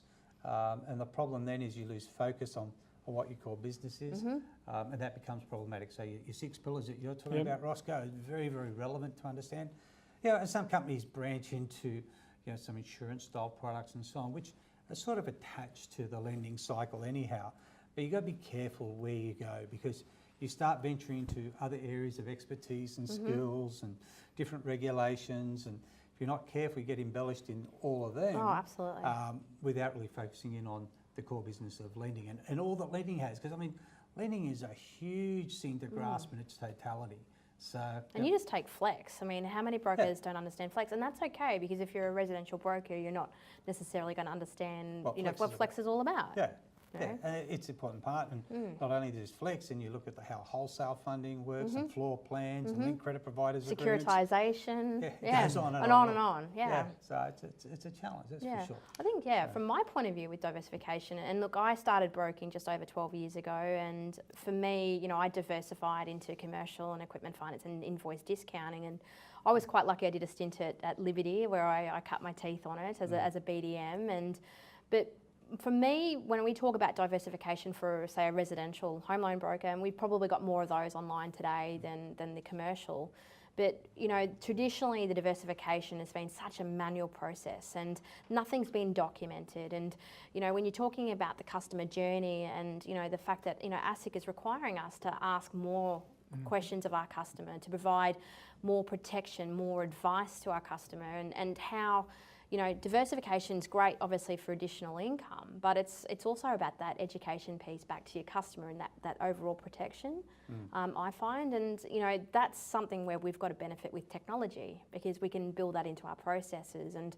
not, you know, disturb the customer or take the broker away necessarily with, you know, back to PDFs or faxing things. Like I actually hear of brokers today faxing pieces of paper that they've actually had to put a pen onto. Right. God heaven forbid. Look, I mean, I still use pen and paper too, guys, but, you know, they have to fax something to wait for a provider to get back to the customer 6, 7, 8, 9 days later. And you know, like Ruslan and I were just talking about, you know, buyer behaviour is like this, you know. It's funny the way the world evolves. You see, talking about fax numbers, I've got a private business You've got a fax number. don't you? No, I don't. It's a virtual fax. I've got a private fax number that I've had for years and years and years. You know, I think I've only ever had one fax. Yeah, of course you have. Time to get rid of that. It's time to get rid of that. That's costing you $10 a month. You don't need it anymore. It is. Yeah, exactly right. Yeah, well, I'm glad I'm not paying too much, because we've actually had to have one too from one provider, and I think we've had one fax on it as well. But no, I think it's a really, I quite like the conversation around diversification. And look, I read a lot of articles about it, and, you know, I obviously reserve my opinions until we obviously launch this business. But diversification is a great thing, but it's also the responsibility of an aggregation business to really look at the way that brokers can evolve that product and understand the point of that product, and you know, and to be able to provide it back to the customer in a way that it is providing ongoing education and support to them. And I think touching on what you talked about too, where we're talking about annual reviews. You know, you beat me to it. I know. I felt the vibe. Yeah. I was actually thinking exactly the same thing. As we look at this, part of our diversification in today's regulatory environment is understanding the client far more than what we ever did in the past. And Roscoe, I don't know about you and your past lending backgrounds, but we never, you know, in past many years ago, ever looked at the client in so much detail and to understand where they're at and what their journey is and where they're planning to want to go to. And when you think about it from a lending perspective, I mean, you almost feel like it's 101 that we never did. Yeah, I know, right? But it just makes a common sense point to start from and say, well, if you don't understand today what your clients' needs are and how they got to that point, and if you don't understand what they're planning to do in that short term, and knowing that things are variable, but where they want to go to, how can you ever set up a structure that's going to be suitable for them? That's exactly right. And talking about suitable, the whole thing under the NCCP where we talk about a loan can't be unsuitable for a borrower's need, I'll give everybody a heads up, that's most likely going to change. That rigour around the suitability requirement is probably going to be upswinging in the future past that can't be unsuitable. Great. And need to be in a much stronger position. It's a hard word, isn't it? Well, it is, but you've got to understand where it started from. When we're bringing in the NCCP, I was involved in the industry consultation committees with Treasury bringing this in from late 2007. So we brought it into 2010. We're going through that consultation process. The discussions with consumer advocates and the banking sector and the financial planners about what suitable meant was mind-blowing. I bet, yeah. Because you talk about, well, loans got to be suitable. Well, how suitable it's got to be? It's got to be a little bit suitable, a lot suitable. Has it got to be suitable for this, suitable for that, suitable for something else? Variances. Everybody stop. You know, right. So it wound up being framed in principle. There were lots of other discussions going, but in principle, it got this, what can't be unsuitable. Because, you know, the rest of it was just too hard to get everybody's heads around. And it was a big enough battle just bringing the NCCP in as a piece of legislation rather than trying to continue to have this argument and debate on suitability. But in today's marketplace, I believe that issue of suitability, and this bears relevance to diversification, is going to take a much stronger relevance. And if that becomes the case, the issue also becomes is how lenders' agreements work through aggregation. Now, I'm on Hansard record from the Senate inquiry last week saying that volume requirements to hold accreditations need to go. When we first started aggregation, which started around, let's call it the mid-90s. Well, Paul Keating, it's close D-Reg, 91, So it really started to get its grounding in that mid-90s area. Yeah, that was all about the banks trying to consolidate volumes and processes and systems. There weren't volume requirements in those days. It didn't matter. That's something that evolved with time. And I actually think that creates a very, very bad consumer outcome. And basically, these were my words at the Senate inquiry to this effect. And whether it be diamond clubs or that club, this club, I don't care what it is. I know. Yeah. What people forget, and the lenders have forgotten this, at the end of the day, regardless of volume, there is a borrower at the back end of this who really The has borrower's nothing to most do. important. Correct. Yeah, exactly right. And they get forgotten about Mm-hmm. in this sort of volume related accreditation process. And a broker might only write a loan with X bank once every 3 or 4 months. But who's to say it's not the best loan they're going to write in the year as far as that bank's concerned in the agreed. portfolio. Yep.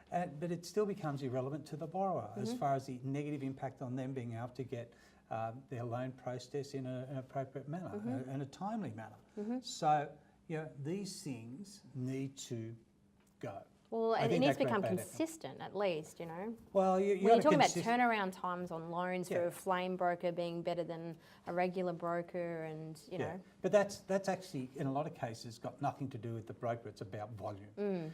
Now, if we're doing things around quality, that's different again in my books. I think, if there should be drivers in our marketplace to push things to a higher quality level, so there's not the potential of toing and froing. Oh, you forgot this pay slip, or you forgot that tax return, or you didn't tick that box, or you forgot to lodge this form, whatever it may be. If we get all of those 100% right, those things 100% right, getting some sort of reward for that. And look, the simple reward for those is basically the fact that it goes through the system quickly and fast because there's no toing and froing. So you get that speed and dynamic going through the processing function because it's right up front. But this whole volume thing is, again, it flies in the face of best consumer outcomes. It does, yeah. So we need to ensure that we're sort of maximising how those things play out, but not putting barriers in the way of a consumer. It's got nothing to do with it at the end of the day. Absolutely. So when we talk about this, So we're diversifying conversation. we are now. Sorry we're about that. actually, that's really good. No, but I think, when we talk about, customers and 12 monthly reviews, I mean, ASIC obviously hasn't got anything in place to say you must on 12 months do this. No. But, look, when we... They probably will though. Well, I mean, they do in the financial planning space. That's exactly right. So to get your trail, You have to you've got to justify, the what's best for the customer and what's happening. Yeah. But I find this really quite exciting because, look, let's face it, at the end of the day, we're still all salespeople. Yes. And when we look at the fact that, these regulations that are, that may not even be born yet, but the opportunity to, to understand customers, at their 12 monthly review, and circumstances change. I mean, I'm 36, and there's friends of mine that are having their first children that would never have thought that this would be happening to them literally right now. There's some of my friends that have got 4 or 5 children that 5 years ago they wouldn't have thought that had happened either. And you think it's such a small window of time. And when you're looking at that average loan tenure of being anywhere from 24 to 36 months too, it's a lot changes. So I think this is a great opportunity for brokers to get in there and to obviously really understand customer behaviour. Look, I'll just move us slightly back to the questions again. Oh yeah, sure. We've actually got a question we've got from some, the floor that regarding the differentiation of product suites. What are your thoughts on those qualification requirements, and should they be in place? Yep. Thoughts? So, for example, when I first got into aggregation 6 odd years ago, the commercial lenders all wanted people to have a minimum of 2 years experience. Yep. I don't know where that's gone. It seems to have, if you've been a broker, just write a commercial loan. Yeah. I think. What are your thoughts on that? No, yeah. I think it's a little bit what happened in aggregation, whereby we never had volume requirements for accreditation. Now we do. I think things evolve.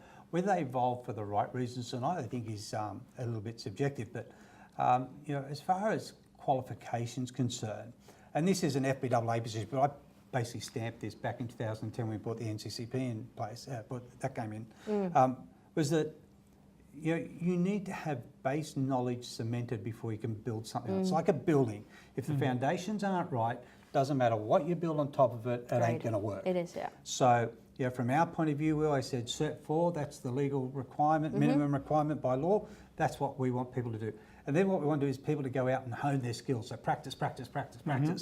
Then, what we've found, surprisingly enough, over 83% of our members have done the diploma or a doctor's or master's degree in a related financial discipline of their own fruition without being pushed. But they have learnt the basics thoroughly and know it inside out. So the quality on top of that is second to none. And I actually have data out from ASIC to prove that from our own validation point of view. But it's the same thing, is that, if you're going to do commercial lending, I wouldn't be jumping into it day one, because you need to learn your basics of lending to start with. And then you need to then take on further education to understand it better. There's various courses I'm seeing happening at the moment. We've got our masterclass series, which is a top-end course. Yeah. And that's purely because the commercial lender is saying to us, we don't want to just flick somebody a shekel or two for a name and number. Yep. Or, we expect you to do some work, and we want you to do it really well. So I think this is one of these dynamic shifts where, in the commercial sector that's changing. Or more importantly, then a retail broker aligns himself with a skilled commercial broker and creates a referral. Yeah, you can work it that way as well. It depends where you want to specialise. But there's a lot of brokers, unfortunately, that say, well, wait a minute, I'll have a crack because I want to keep 100% of the commission, but the chances are they won't complete the transaction because they don't have the skill set. And I blame the lender for this. I can still vividly remember marketing in industry journals and online in the last, let's call it 3 years, because I haven't seen so much the last 12 months, but for years before that, we're saying, hey, commercial lending's easy, just send us a name and number and put the frameworks together and we'll sort it out from there. Wrong. Wrong. Yeah. You're not teaching them to fish. Yeah. Exactly right. And that doesn't do the broker any favour, but also doesn't do the client any favour, because the big thing in commercial, and this is something we're doing in our masterclass series, is actually understanding the borrower and their business. So if you're going to turn around and look at a commercial facility, say for a hotel, and don't understand what vacancy rates are, or a restaurateur and you don't know what bums on seats is all about. If you don't get the lingo and can speak their language and understand the dynamics of their industry. Well, even like seasonal, right? Yeah, exactly right. But if you don't get it, then as a business person, JC, I understand this. If they can't connect to you in your business level, you say, well, why am I going to give you business? You don't even understand what I do. No. So go away. Yep. So I think these are things, and that takes a lot of time. And that, when we come back to diversification, if you're a residential broker, will take you off on a slightly other journey. Although it's still lending, it's a complex journey that's going to absorb a lot of your time. So a percentage of something is better than 100% of nothing. Agreed. Exactly. Agreed. Yeah. Okay. Yeah. Definitely. What else have we got here? Bank employees. Oh, yeah, that's an interesting one. Yeah. Look, the answer to the question up there is about, do other banks take their salary away from employees if a client moves their business away? Obviously they don't, and that's one of the age-old arguments we've had, and I've had it with regulators, I've had it with ministers and so on, whereby you say, well, the banks don't. If a bank branch, if they write a loan and it gets, moves away in 8 months' time, nobody loses their salary. No. And this is a very unfair position that's leveraged against our sector, and shouldn't be the case. Look, the reality is they're never going to take somebody's salary away from them. No. And that's why I have the big bitch about clawbacks. Absolutely. Because you're taking our salary, right? Exactly right. You did your job, the job was completed, circumstances happen. So long as you didn't intentionally do something to cause it to happen, correct, then you've done your job, it's outside of your control. Clawbacks unfair clawbacks, that's why I position unfair clawbacks need to go. So do you reckon we're close? We're damn sight closer than what we've been in the past. And one of the upsides, and I know everybody says there's no upside in this, but one of the upside with the regulatory intensity we have at the moment with ASIC and the Sedgwick report and all that sort of stuff, it's actually brought a lot more focus to it. Yeah, and so, wait a second, you don't take the banker's salary away from them, so why the hell are you taking our people's salary away from them as such? And then when I look at it on a global scale and say, there's a couple of little fragmentations where it happens a little bit here and there, but on a global scale, we are the ones that are punished the worst at the lower end of the commission scale. It just doesn't make sense. So, there's a few superlatives you'd like to add into that about going away and doing something else. Yeah, definitely. Absolutely. But it just doesn't. It's not right. And I notice in a number of different online broker forums that I see, and I look at questions, and there's still a lot of brokers that are asking a lot of questions about clawback and how to sell it to their customers, to explain to them. So if you discharge this loan in the next 12 months, 2 years, I'm actually going to have to get you to pay me some money. And there's still a number of brokers that still aren't selling that story very well, or it's probably more just not an understanding of how to sell it, or the fear of telling the customer that this is the fact that's But going I think to there's happen. also a practicality of actually making that happen. So, you know, it's a real challenge that if you want to mandate a position that says, if I get clawed back, you're going to have to pay me, you've got to get the client to actually pay you as well. Correct, yeah. So all of a And that's sudden you tough. turn a personal advocate into a personal enemy. Yes. If you're not careful, because they say, Yeah. wait a second, Yeah. not my fault, No. whatever. Whatever, yeah. Blame the teller. That's They it. sold me on something else. Yeah. Yeah. Which brings in another question that I have noticed comes up on a lot of those social media forums. Again, throwing it all back to yourself, thoughts on mandates. Yep. Brokers charging their client a fee outside of Yep. current commission scales being paid. Yeah, I would not encourage it. And we've actually said it. Look, I examined our membership base some years ago on this, and let's call it 5 years ago, just as a rough number. We had about 34% of our members who were writing fee for service. I re-looked at that 6 months ago. It's 3.45. Yeah. Yep. So fee for service is virtually diminished, because the reality is you're actually doing the bank's work for them. One, you're saving them advertising dollars because you're finding them a borrower. Absolutely, yeah. Cost Biggest- per client acquisition, right? Biggest cost of Massive. acquisition is actually finding the client in the first instance. Then you're turning around and assisting the borrower through the process system and driving it through the valuation process, legal process, and into settlement. Yeah, that's normally a banker's job. That's it. So it is perfect logic that the bank should be paying for the services you provide.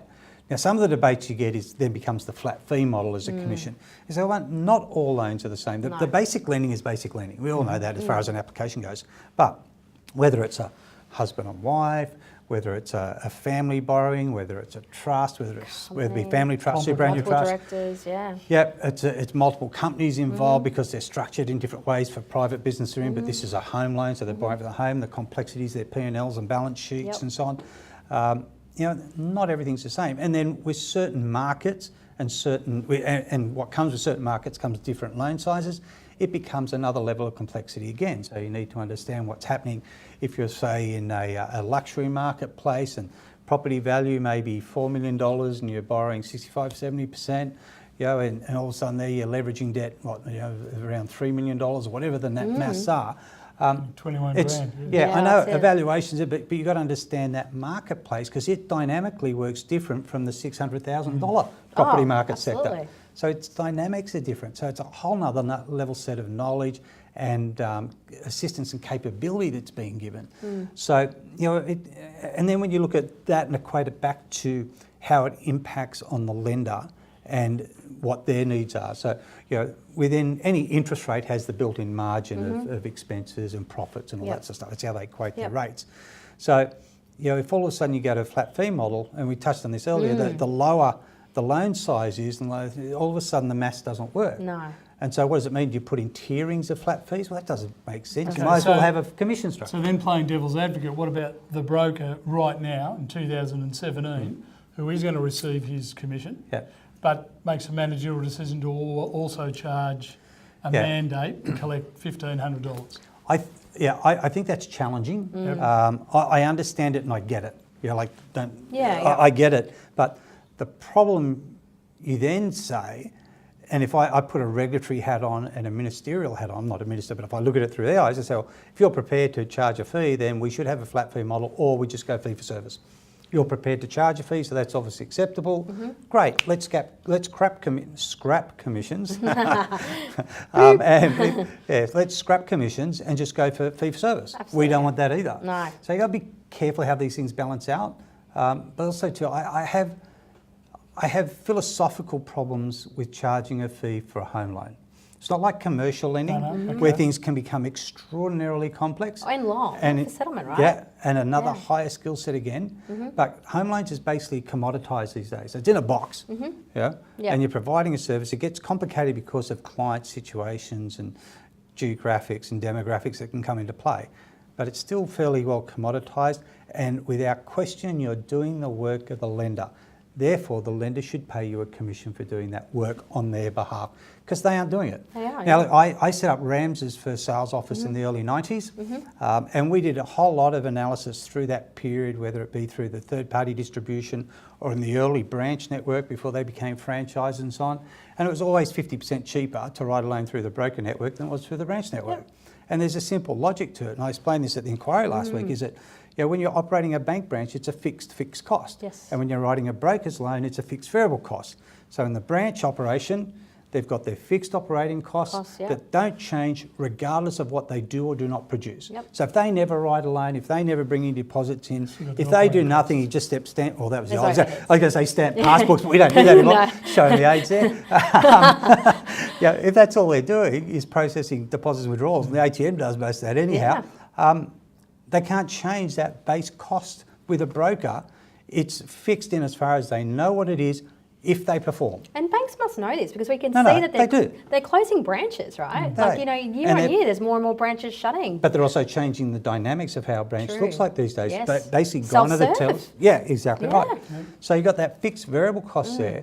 So if the broker doesn't produce, there's not quite, but next to no cost. There's an admin cost for the staff they employ, but you can argue the debate they overstaff it and all that sort of Well, stuff eventually, as well. but- hopefully, we won't have to send brokers, clients to branches for KYC, right? And Yeah, for, exactly. ID. Identification. Yeah. So you've got that mix in there that says that broker networks just make sense. Yeah. And having it on that variable commission ensures the bank keeps within the parameters that they have of marginalisation of costs in their lending. You go outside of that, you change that marginalisation. It becomes unprofitable in certain circumstances. The end result of that is banks going to lift the rates to compensate. True. Not a good outcome. No. Very bad outcome from a regulatory and government Not point of great. view. Not great. No. No. Okay, All so right. we've got another question. What are your thoughts on banks refusing to pay an upfront when there is a broker increases a loan? No increase, not like it's Yeah. So like a top up, I guess. Yeah. top ups. Yeah. I guess with the top up, a lot of the work's already done. So, and you should have a lot of data on file. It's almost like a client service issue in certain respects. But, look, I'm always the basis that, time is money.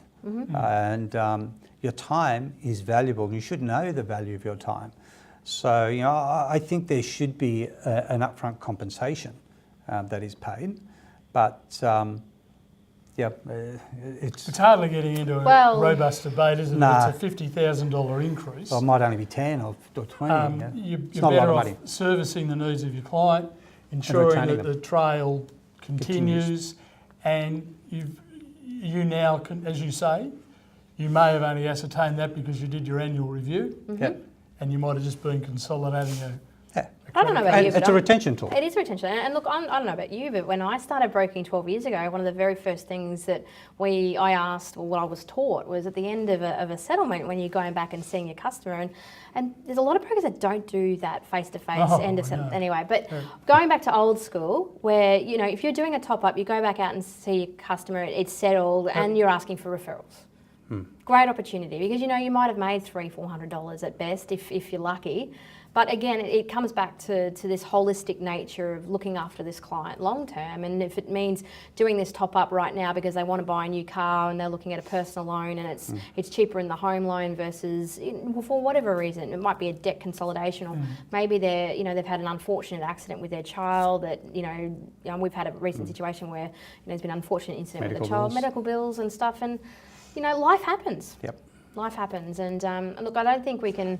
But that's a very good point, JC. I mean, I think, in lending, it becomes so caught in administration. I think regulation and ministers get a bit caught. We forget the fact that life happens.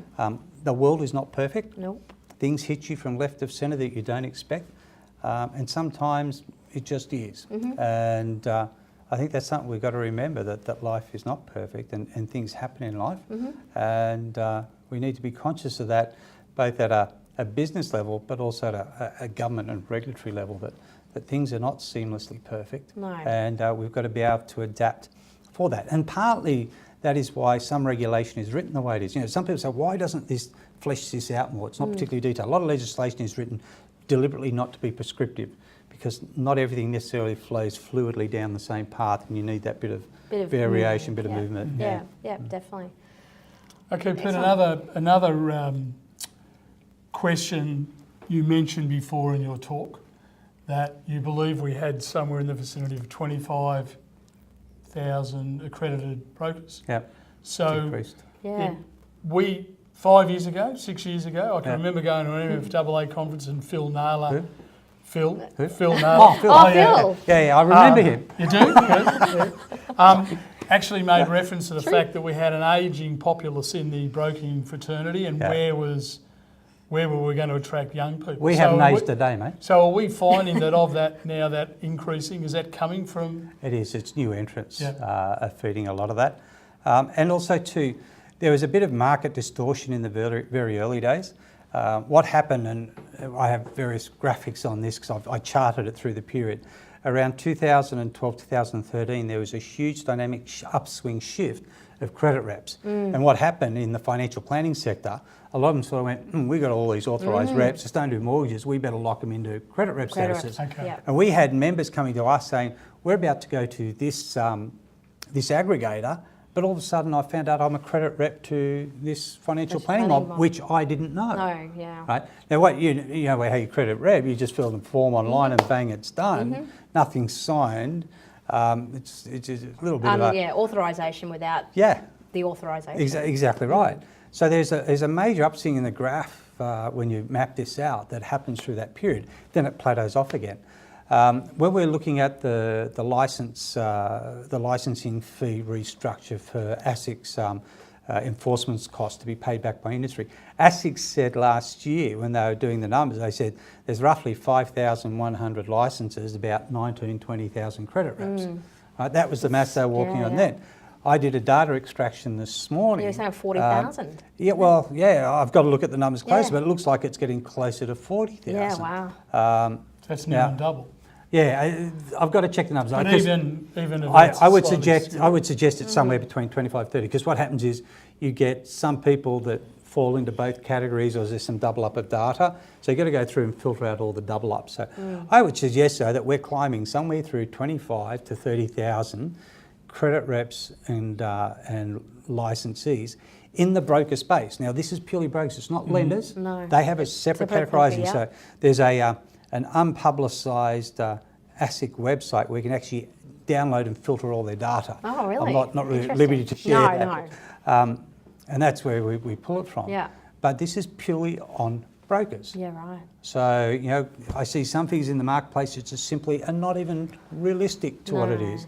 And we're getting models built by the regulator based around the real numbers. Yeah, absolutely. So, well, we've seen a real upward trend in bankers leaving institution Yeah. to set up their own business, and it's been a talked about thing for many years. But you know, we're seeing more and more of the brokers that are coming into this business that have been institutionalised for 10 plus years that are they're seeing the light on the other side. Well, what Yeah. invariably happens there is their friend left 5 years earlier and now is earning 3 or 4 times more money than he ever was at the bank, and as a direct result becomes a referrer to go get out. Yeah. And also, and two, now we've got history. In the old days, Yeah. this happened around 97, 98. A couple of the major banks, one in particular, which I won't name, went through a huge redundancy process of the bankers. And also we had a flood of bankers onto the marketplace, and a huge amount of them came into the broking sector. There's only so many Jim's mowing franchises they can buy. Yeah, exactly it's right. true. Will become a broker. Yeah, and you know, and now what we're seeing is that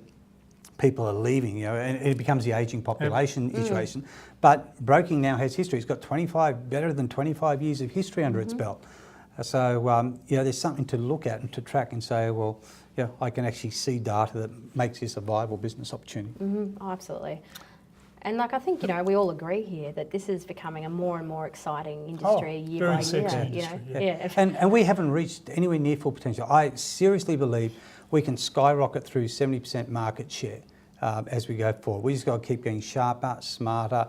What's happening on the digital front. Yep. I mean, a lot of people talk about digital as disruption. I'm probably the oddball in the industry, which many people probably agree with that, just as a general comment anyhow. but yeah, I don't see digital as disruption at all. I No. see it as evolution. Agreed. Yeah, I can still vividly remember in my early banking days and the first job I had was filing paper statements in these big steel drums in numeric and alphabetical order, and then I progressed. I became a hero. I got onto the teller. I was a teller. Wow. But you got the passbook. You handwrote the transaction and comment earlier, hit it with a stamp, and it was done.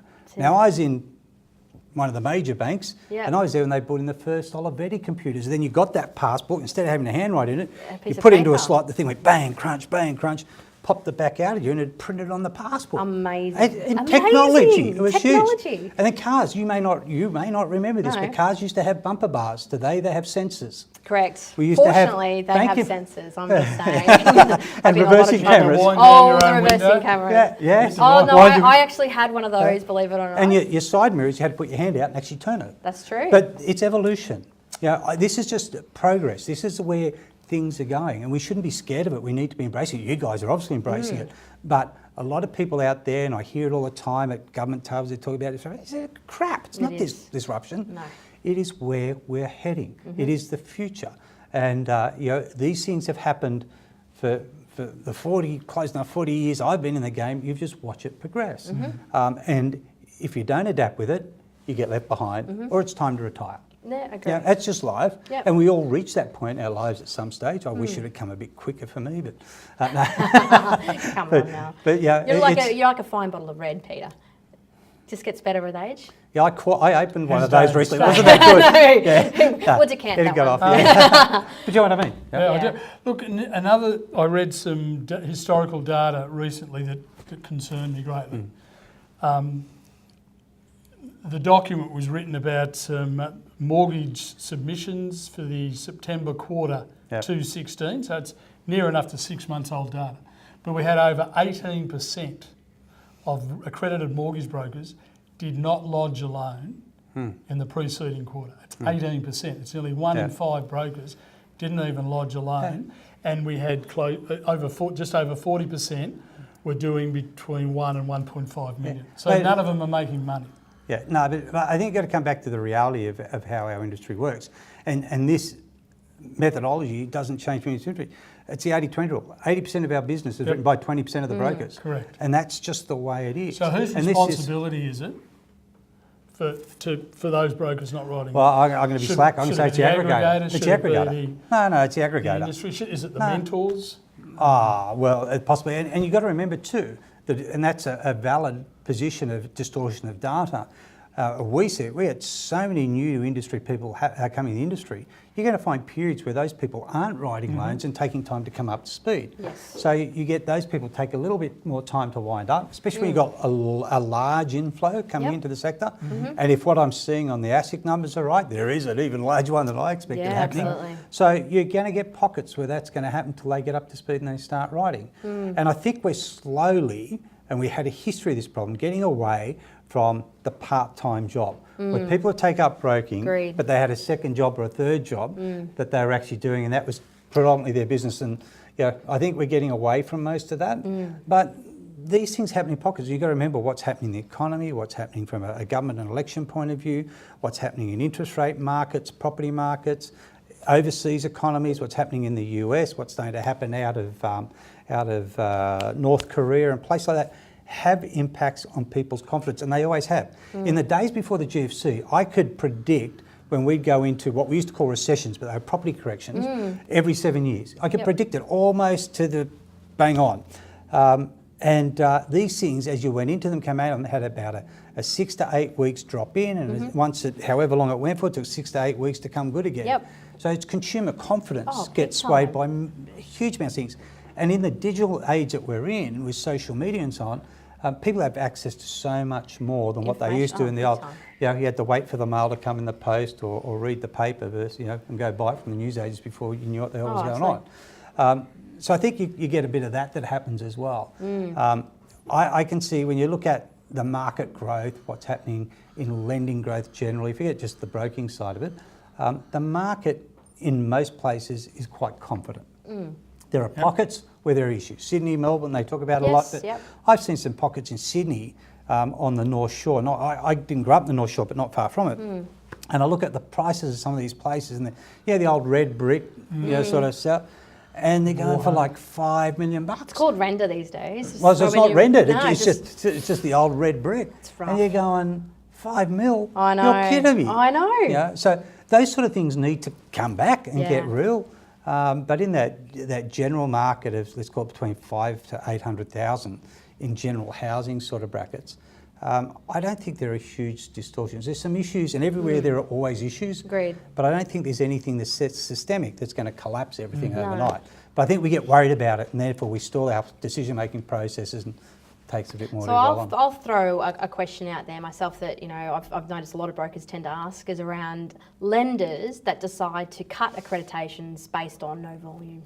Yeah. And, you know, and I guess the view of the fact that, you know, we're looking at this unsuitability for the Yeah. customer, and we're looking at a broker that's you know, providing choice to a customer based on what they think is not unsuitable, that may not fit that lender, and that they may be in a specific demographic where the general population in that demographic that they service is of Doesn't that, work. it doesn't work. Oh, like I said before, I think that sort of accreditation based on volume needs to completely go. And it also too, it means, you know, it could be that the lender's product's crap, their interest rates are 50 basis points above anyone else. It's not your fault. No. It's the lender's fault in that Yeah. instance. So That's it. why is the broker being held, you know, to ransom over it? And then all of a sudden that lender goes from being completely unacceptable to the market to all of a sudden starts to play fair game, their service levels increase, so they get their act together and say, okay, great, I want to start doing business. Oh, I can't do business with you next, you can my accreditation. What the hell? Agreed. That's just wrong. It's tough. It's tough. That's wrong. Anyway, well, we've got another question there. I think the 6 pillars can be confusing to many and requires additional qualification and title. Yeah, Oh, we Have did done that that one? one? Yeah, we did that I one think that was before. that. Yep. No? Oh, no. We have had that question. You can get rid of that one, Chris, but thanks. Well, look, guys, I think, Can you I know... just do one more? Oh, Okay, are you? because Yeah, you excited? we, as you know, are the new player in aggregation. And when I asked you the question before, if 1 in 5 brokers is not even lodging a loan Yep. in a quarter, Yep. I said, who's responsible? You said Aggregator. the aggregator. So what should the broker out there be looking for? Not that I want you to endorse us exclusive, but what should a broker aggregator relationship realistically look like? Well, you know, this is just one man's view of the world, but you know, when we're talking about, you know, the brokers aren't writing volume, the person that has the commercial responsibility for that person's ability to perform and their business is the aggregator. So it does fall back to the aggregator either way. So, you know, look, you know, I think in today's marketplace, technology is a big thing. So access to information, so whether it be lenders' information, market information, whatever, is critical. Absolutely. The speed to market is a big thing. You know, it's a bit like saying the cheapest interest rate isn't the best. The fastest doesn't necessarily mean it's the best, but in a competitive marketplace, you need to be slick. You need to be on the money. You need to be there.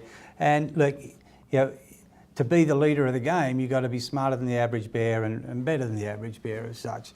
So, you know, there's those things there. But I think one of the big challenges for most brokers is getting leads. So if there's a means to help them gather leads, or so whether it's production of leads by the aggregator, or whether it's teach them how to go and get that referral base and structure that, whichever way it is, if they don't write business, they're not going to succeed. It's going to cost any aggregator a heap of money for them to fail. Yes. Right? Just in the cost of running your business to support someone who doesn't cut it, costs you a fortune, tens of thousands of dollars. So it's in the aggregator's best interest to make sure it happens. And look, from the association's point of view, we're doing things as well to make that happen. So we're upskilling on education.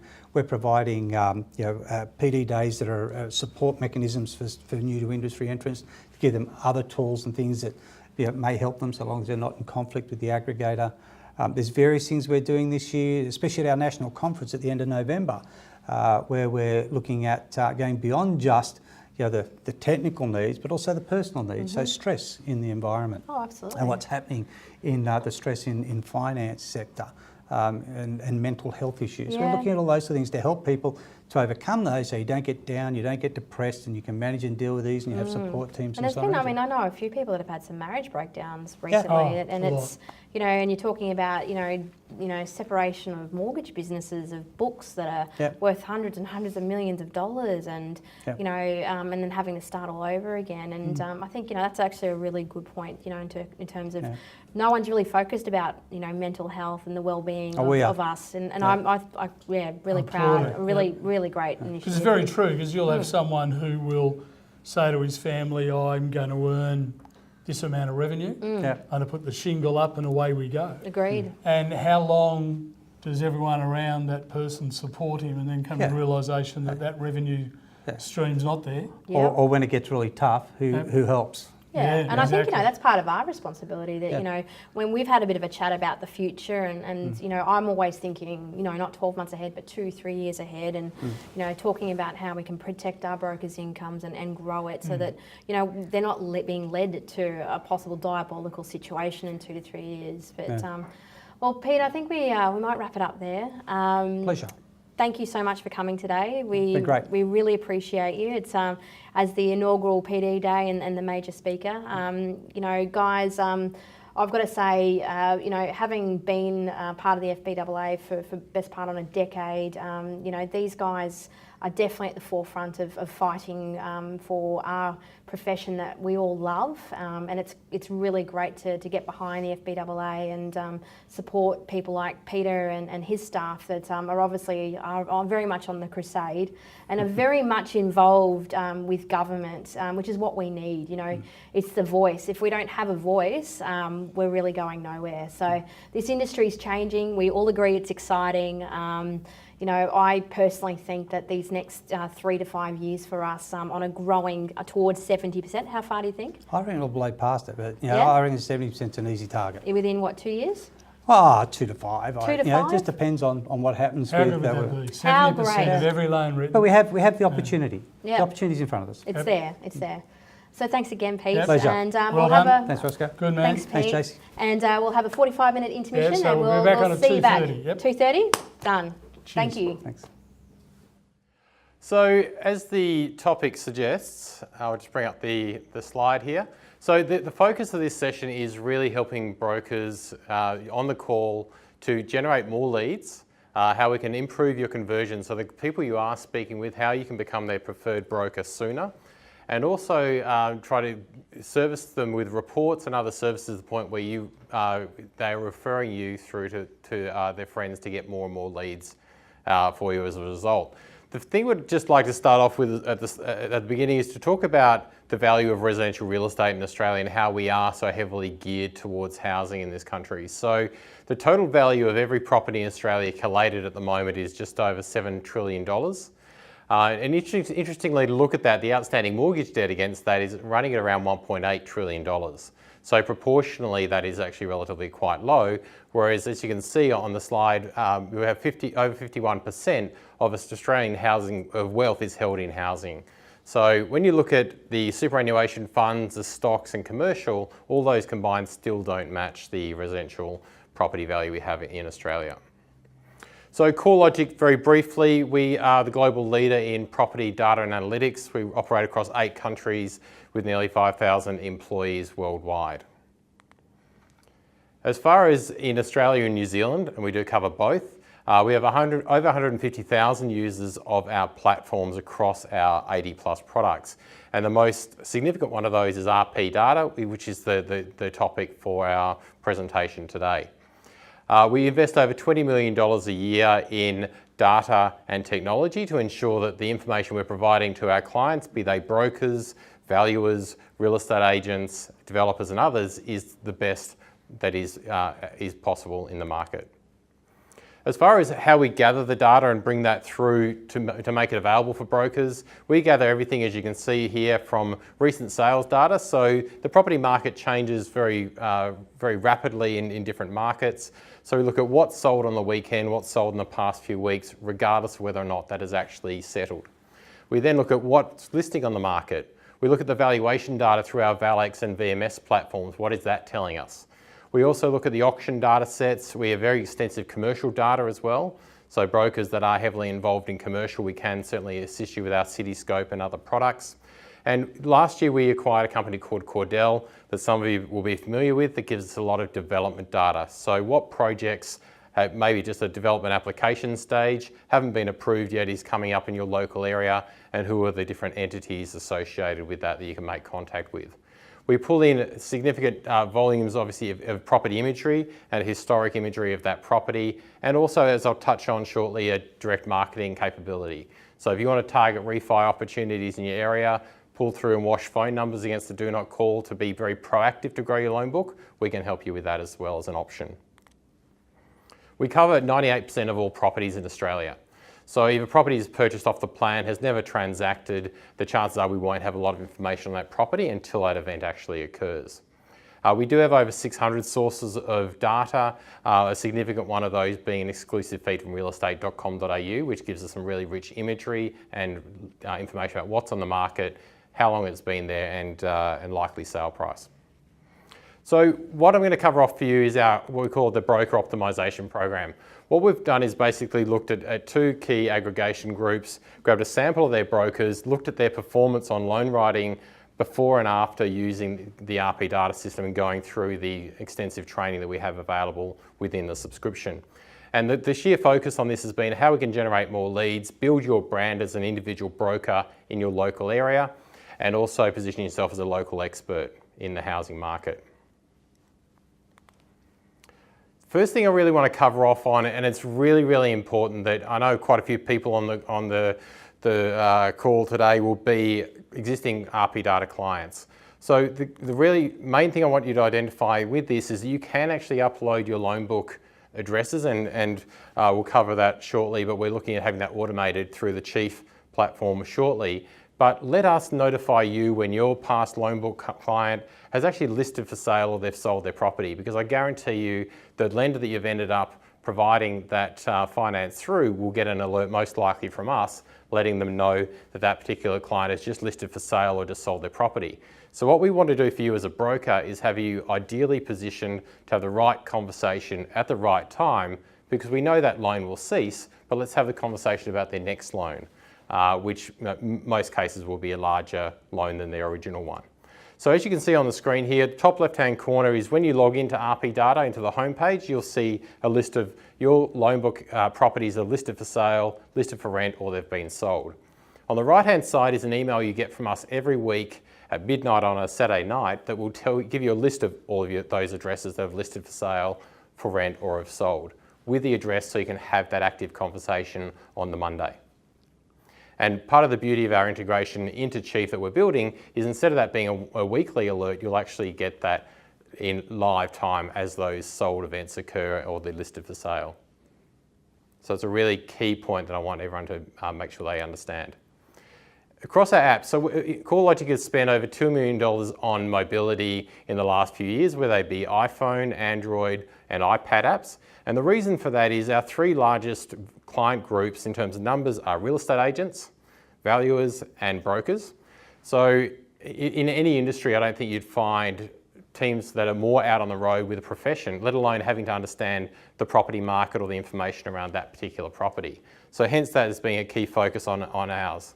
So what that means is and this focus is largely on iPhone, we are launching, there is an Android app available in Google Play, but we are launching a new version which will have more the look and feel of this iPhone app that I'll show you with some screenshots here shortly. So what it enables you to do once you've logged in, now you can download the app now, but it won't work without your username and password for RP Data, and we'll come to that a bit later on. But once you've got that, it stays stored in the app. You can look up a property and find out things like its photo history, bed, bathroom attributes, when it last sold for how much, and even the automated valuation estimate on that property there and then. Now, keeping in mind this is the data we're feeding through to the lenders, so it's nice to have an idea of how the lenders will see the value of those properties.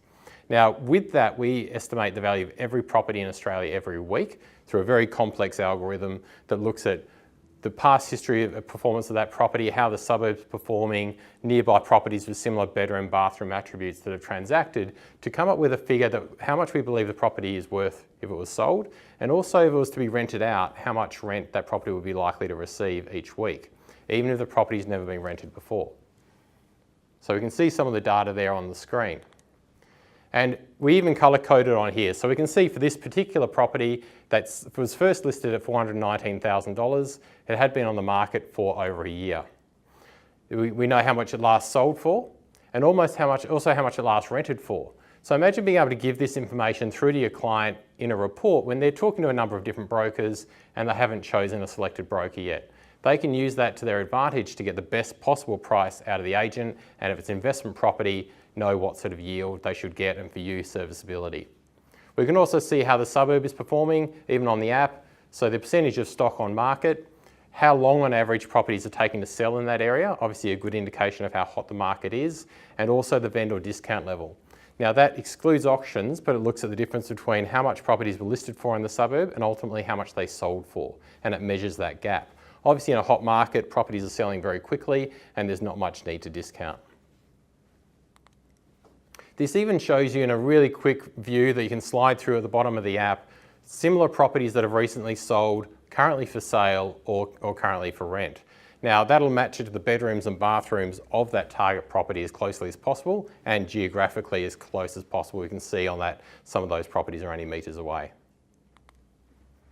You can also view on a map search. You can see, and it's colour coded, green are rental events, you've got blue as sale events and red as for sale events. So you can see what's currently happening in and around that particular property. So again, imagine your client is looking to maybe use their equity in the property to purchase another one and put a tenant in their property. What sort of rent would they be likely to receive? Now this is a key part. You can also generate reports straight from the app and deliver those to your clients. So the relationship we want you to have preferably with your potential clients and existing clients is all you need to do is email me or SMS me an address of a property that you're interested in and I'll send you back a detailed report. Now we don't have time to go through the full report here, but we will actually circulate one to all participants after the call today. And the beauty of this report is not only can you generate it on your iPhone when you're having a coffee with Roscoe about coming on board with My Local Broker, or you're at the football or whatever it might be, you can send it within probably 30 to 40 seconds. Really quick and easy. They're amazed at the detail in the report you're giving them. So again, be their preferred broker, be someone that they refer to their friends. So the report goes through quite a length of detail around that particular property's estimated value, similar properties that have sold for rent and for sale, and also some information around the performance of that suburb itself. So it's about a 10-page report, it's very detailed. It's similar to what you would see under, so say it was CBA or the NAB or other lender reports, but the beauty of this is it's not branded with a lender. So I understand there are some brokers out there who will just download a free report from the banks, which is great because we generally sell those reports to the banks. But the issue we've got with that is it's the lender themselves that are getting the credit for providing that report to your client, not you as the broker. And we're in a very competitive marketplace where we're trying to get them ongoing to come through you as their broker, so promoting the lender itself through these reports probably isn't ideal. As far as the app itself, and again, I know there'll be existing clients on here that are probably not using the app, it's included in the RP Data subscription. So you simply jump onto the App Store or Google Play, search for RP Data, download the app and use the username and password you already have on your mobile, on your RP Data account. The iPad app itself is even more powerful, obviously because you have a larger screen to work with, and I'll flick through this pretty quickly, but we can look up the address of a property. We can see very quickly, again, its estimated value. Owner names are available in some states. It depends on the legislation that's available. In Queensland, we can provide, for example, owner names through to brokers. In Victoria, for example, we can't. And where we've got marketing contacts, it's not quite shown on here, but if you had a subscription to our direct marketing database and that person had a phone number in our system, it would actually show their contact details. But if you click on the photo link on the iPad, you can scroll through the photo history and the floor plan of the property. If we go back, if you click on the map, you can very quickly see, again, color coded, that what's for sale, what's for rent, and what's sold around that particular property, and zoom in and so on as well. So we can very quickly see from that property, there are 2 rental properties across the road, how much they're getting per week. There's one up the road that sold for $735K. And again, you could tap on that on the app and see its bedroom, bathrooms, and so on as well. So very, very comparable data. Again, you can see that property's history. So when it was built, any rental or for sale or sold events that have occurred over the life of that property. Descriptions, zoning and the like as well. It also shows you, you notice the blue tab left-hand corner there saying recently sold. So these again are very similar properties. Notice that these are all 4 bedroom, 2 bathroom with 2 parking spots. We'll try to match it as close as we possibly can to the target property. So the one in grey, 104 Grand Parade, is the target property, and you can scroll through 6 comparables on the right-hand side. So that's recently sold. These are 6 properties that have recently actually sold, currently for sale. And you can also see rental properties in that immediate area as well, and how far away. So the second one there, you can see that that's 178 metres away, 4, 2 and 2, and it's renting for $6.90 a week. You can see the suburb performance, so the percentage of stock on market, just for your own interest, as far as the data we provide through to the lenders, anything over 10% of stock in that suburb currently for sale at any point in time is identified as a higher risk point. So it means literally, if you go down the street and there are 100 houses, 10 of them are for sale. That would be a concern. And again, how many properties are selling over the last 12 months so how cyclical are the sales in that particular area? You can even create a territory which looks at your client's area of their property, either choosing a radius around their property or choosing a suburb itself, and it'll draw the suburb boundaries, and you can filter by only properties that are very similar to their own and see those results. So you can give a really in-depth conversation around their local property market. So touching on our reports again, we have a wide range of reports, but traditionally used by brokers, you have the AutoVal report, which is a really quick, simple, one-click report. A lot of that information is actually contained now in that mobile property report I showed you before that you can also access from RP Data. You then have the middle one, which is the CMA report or the rental CMA report. Now with RP Data, you can actually upload your own brand, your logo, your colours and so on, and you can reflect that in those particular reports. And we also now have a rental AutoVal report. So much the same as our sales AutoVal, but that shows how much rent that property we would expect it to receive per week based on other similar properties that are rented in the area. So even if it's never rented before, we will have that data. If it has rented, we'll have the past rental history of that actual property in the report. So again, imagine giving that to your clients who are looking to purchase an investment property. How valuable that would be to them and how they can boast about your service when they're at dinner parties and other events. Saying, oh, you need to talk to my broker. He does this, this and this for me, or she does this, this and this for me. Here are their details. And that's what we're looking to achieve. So this even has, from the, again, suburb performance data, which is included in looking at things like rental yields and how the median rent has changed over that time. One of the things I would like to focus on is the finance tab. So the finance tab gives you the ability to say, I want to market all properties currently for sale in my suburb or my surrounding suburbs. So we know that approximately 85 to 90% of buyers, of vendors in an area selling their property will buy a subsequent property. So why not have the conversation with people currently selling about their property needs before they go and buy another property? That's a unique time to have that conversation. Or you might say, I want to see all the refi ops in my local area. So what that will do, so I'll bring you a visual, is you can choose a filter which is the finance cycle on the left-hand side and say, show me refi. That will exclude every property in that given suburb or postcode unless it transacted between 2 and 4 years ago. So you could pull that list, have an Excel spreadsheet for that, and you can actually wash it against the direct marketing tab.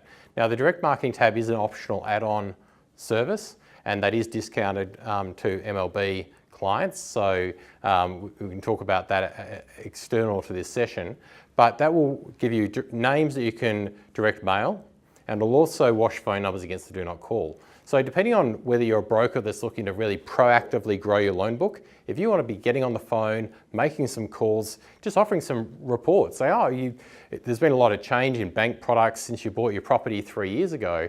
Can we have a look at whether we can get you a better deal? And by the way, here's the latest report on how the banks see the value of your property and what's happening in surrounding areas. That's the sort of thing we want to build that relationship, build your database, and get the leads ongoing. So how is RP Data used by these successful brokers through the broker optimization program? So one, those CMA reports, the mobile, and also data from Property Value, which is a service of ours. using it for every pre-loan approval. So using some of the content into newsletters with key suburb statistics, using that mobility to enable you to send those reports through to your clients. So the info and the auto-val reports that we have available. So researching, generating an auto-val for file purposes to make sure there are no surprises from a pre-approval perspective. Your watch list and alerts, as I touched on at the start of this, are really important. So upload your loan book addresses, let us notify you when they come up for sale or they're sold, because I guarantee that banks will be aware of it and making contact. So we want to help the broker write the next loan for that client.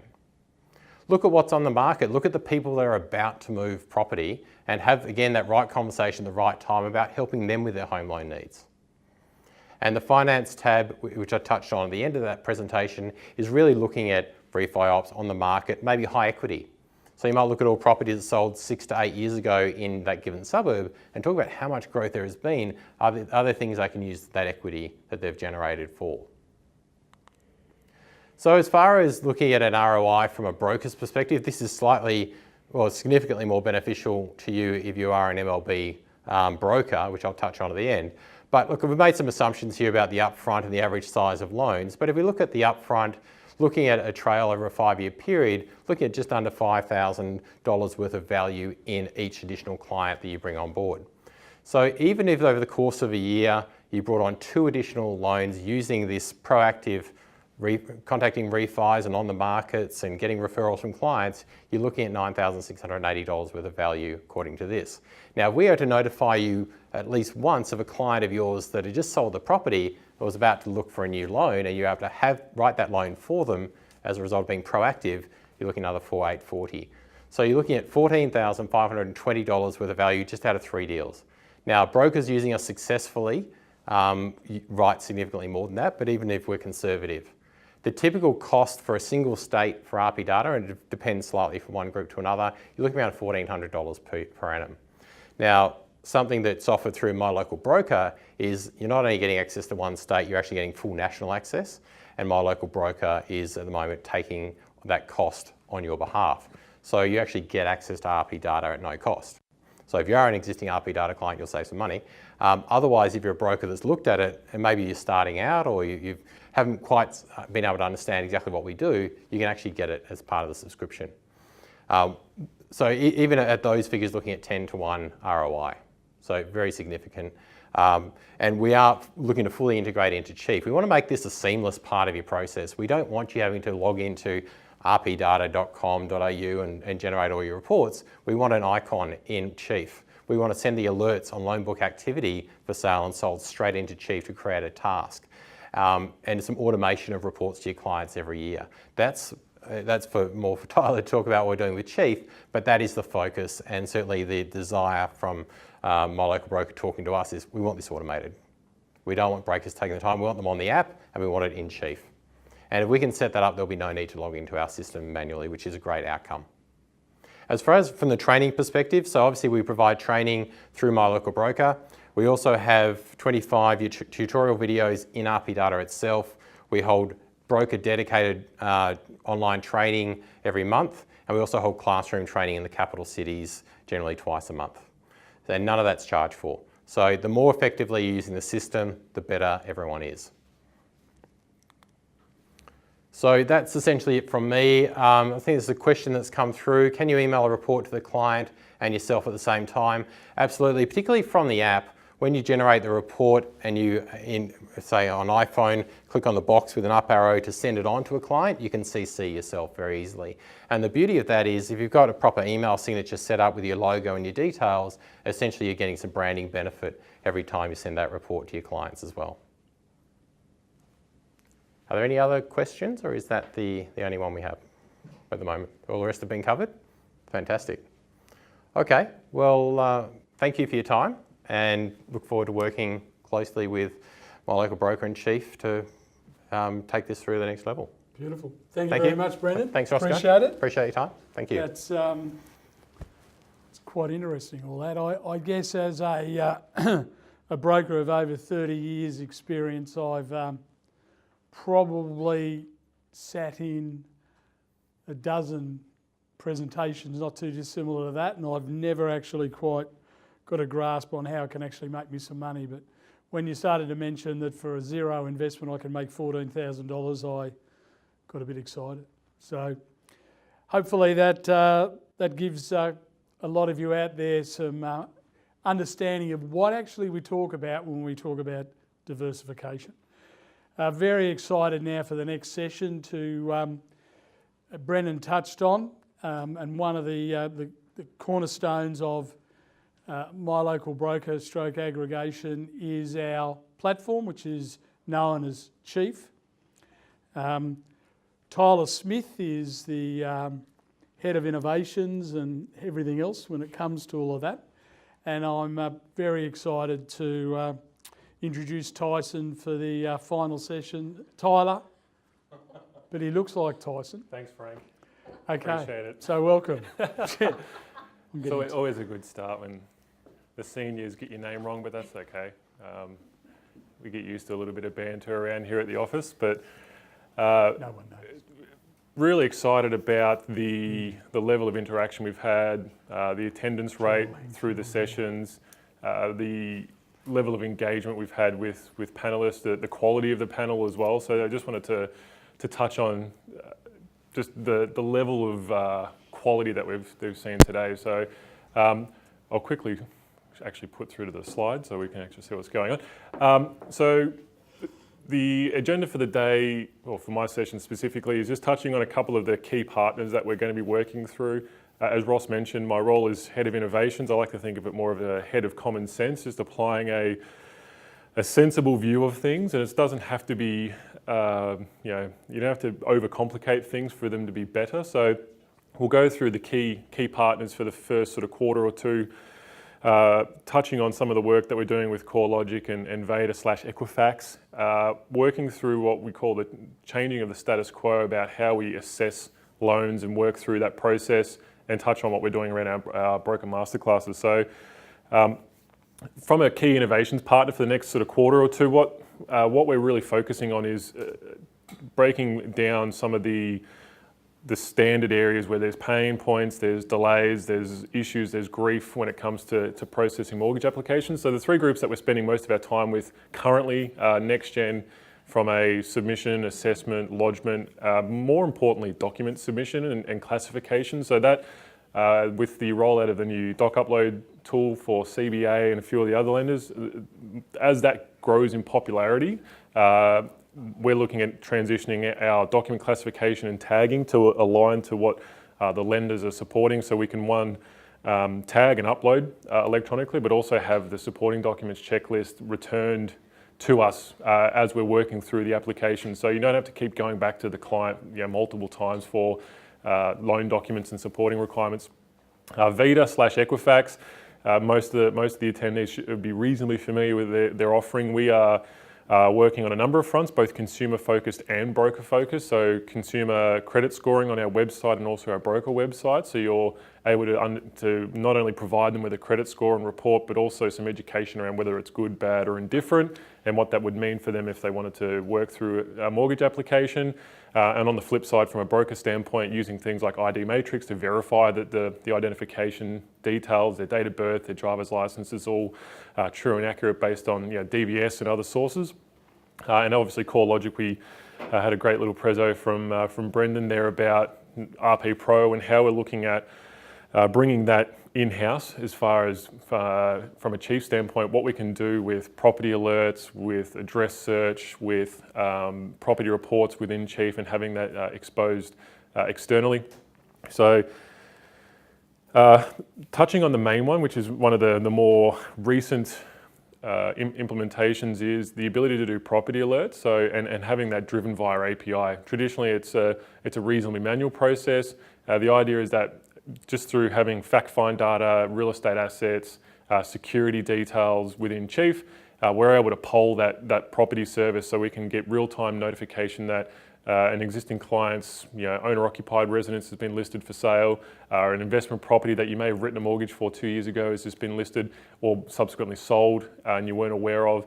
And having that information then transferred into not only Chief but also in Base from a CRM standpoint, so you've got a call to action immediately, whether it's get in touch because it's been listed, or contact them and find out why a property was sold off the market, and understand whether there's an impact to you from a clawback, or what are they doing next? Are they moving? Are they buying another property? So brokers have got a number of I suppose threats to their loan book, and this is just a way of mitigating one of those risks by having the data that we already have on file used in a really sensible capability. So it could be your existing loan book, it can be any of the new deals that we're washing through.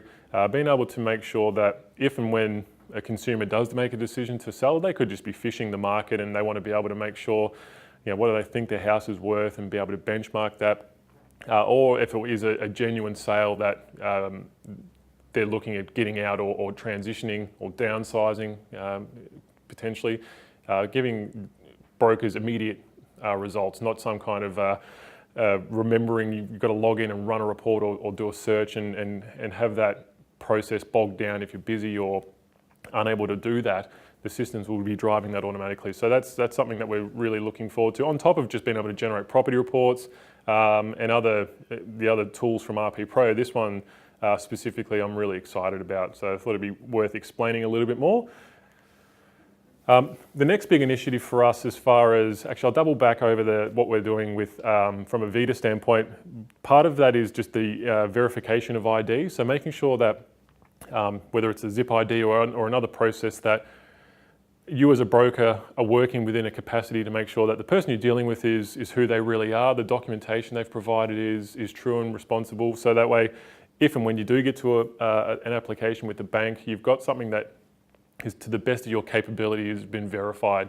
And we're obviously looking at ways to do that from a digital standpoint, to make sure that when leads are coming through, or when consumers that we're dealing with, that we're providing to our brokers, that we're pretty confident with who they are, what they're about, and have enough information behind them about their credit score, their credit history, their property details if we have that, and who they are and their identification. So the idea is that whether it's a consumer-driven inquiry from ourselves, or whether it's one that you've found and driven through the process, or driven through your website, that you'll have a good asset and liability position, looking at how we can use things like Mogo Connect to understand their current balances, and making sure that their declared liabilities is aligned to their actuals. So there's a whole raft of tools that these groups have that we're really keen to tap into.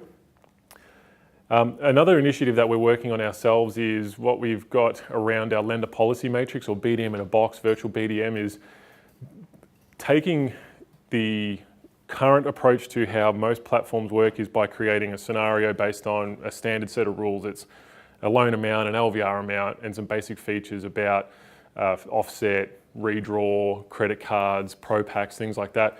And shifting it towards how it actually works today is, I've got a scenario where borrower one is X, borrower one is Y. They're on maternity leave, or they've got one self-employed but only been operating for less than 12 months. We're part of some social media pages where there's large groups of brokers that collaborate on these things, and it's more of a sharing and validation service that they're using this for. It's, apart from this lender or that lender, who else will work in 100% for commissions, or maternity leave, or government benefits, or whatever it might be. And ultimately that frames the approach. Brokers need to figure out who will work the deal. Every lender, most lenders have got a product that works at a $300,000 exposure, 80% lend, with an offset, or with a pro pack.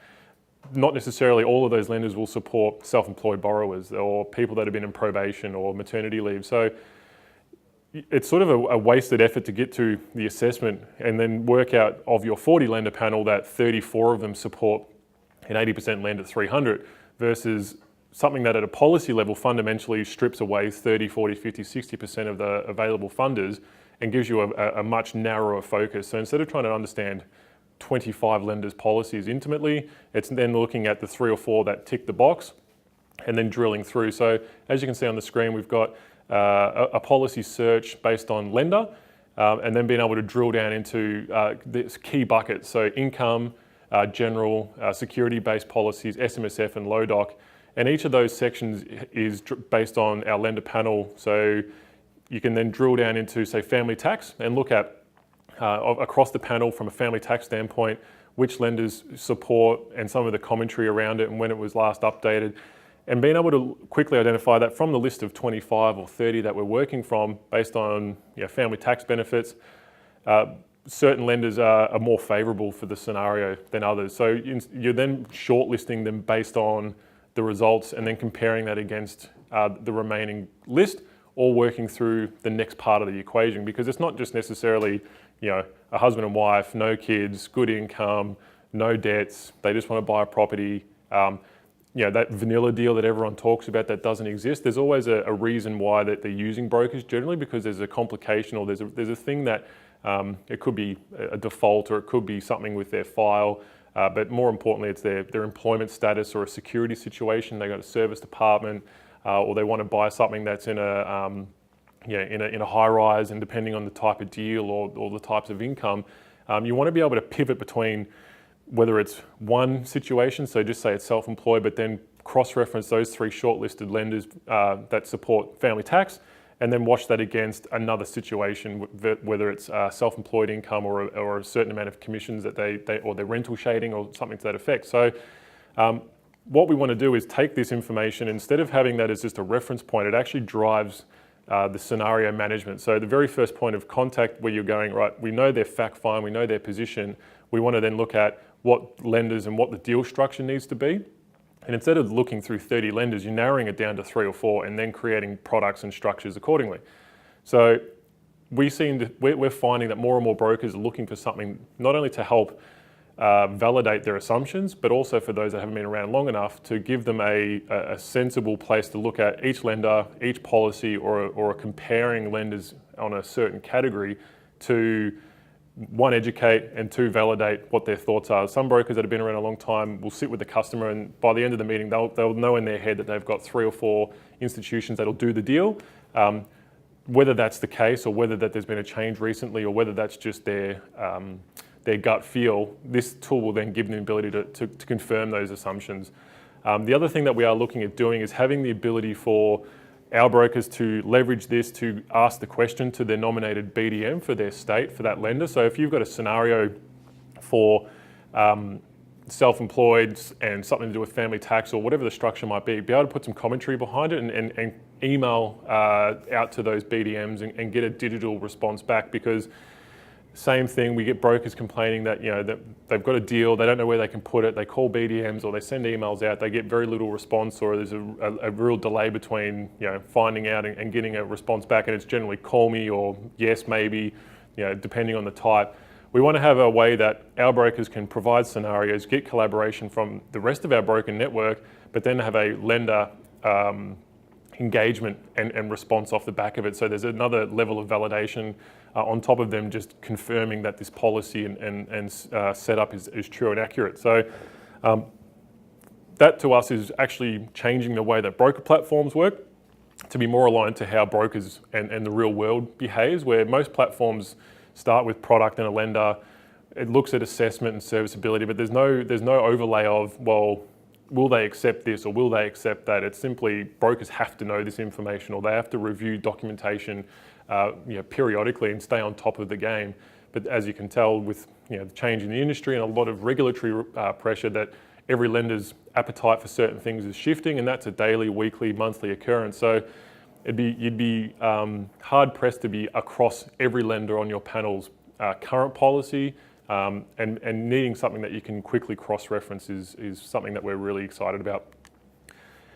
So just on the next screen is just showing how we've shortlisted lenders and then pivoting to a separate section. So understanding, right, well, if I've shortlisted 3 that did support family tax, now I'm looking at those 3 in the context of casual employment, and that may shake that down from 3 down to 2 or to 0, and having to work backwards the other way and go, well, all right, well, family tax isn't something that we're going to be able to really work with in combination with casual. So what's more important? Is it the casual policy, or is it the family tax, and be able to manage expectations accordingly? Because not every deal is a cookie cutter.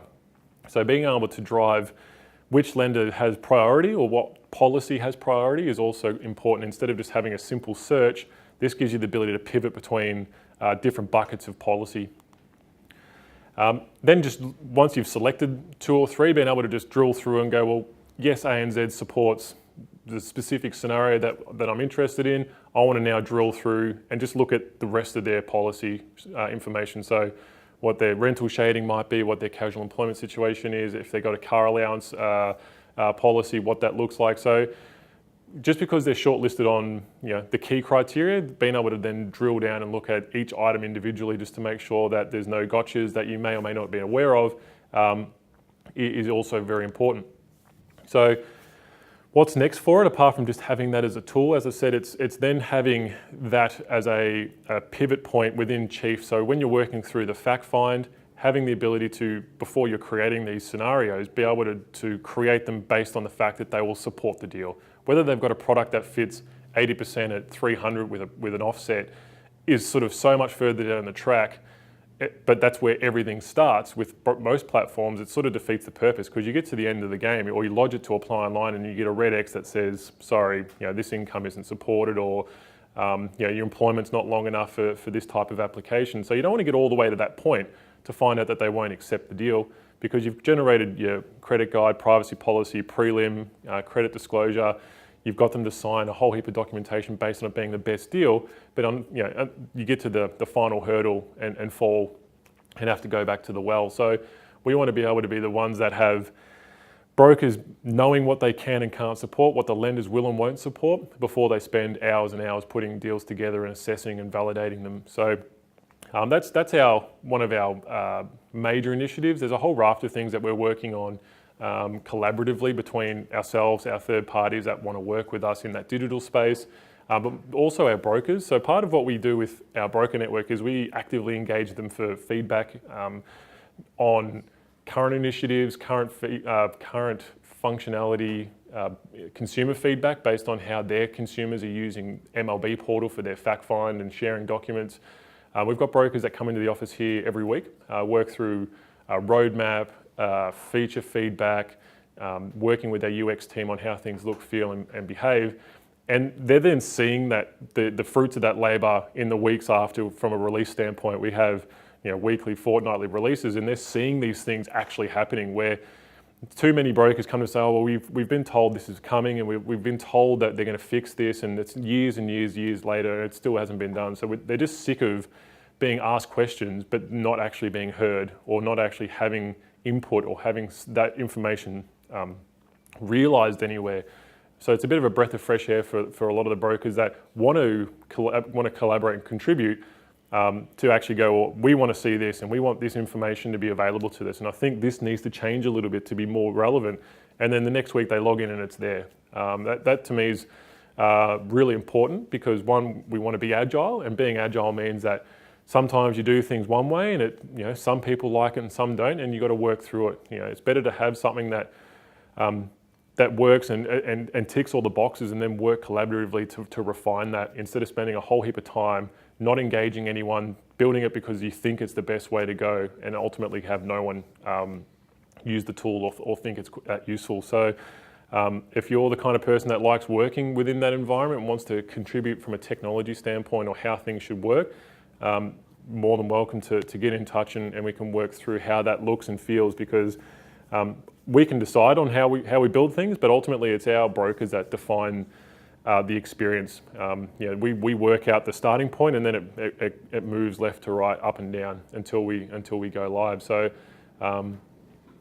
So lastly, we'll just touch on our masterclasses. So part of my role and the innovations team is training. So we look after training and onboarding of our brokers, but we also look after a lot of our masterclass exhibitions. So that covers a couple of different things. One is Chief specific stuff. So brokers, whether they're part of our network or not, can see how Chief handles certain behaviours or scenarios or features based on real life support questions that we get, or brokers coming to us and asking on how we should do things.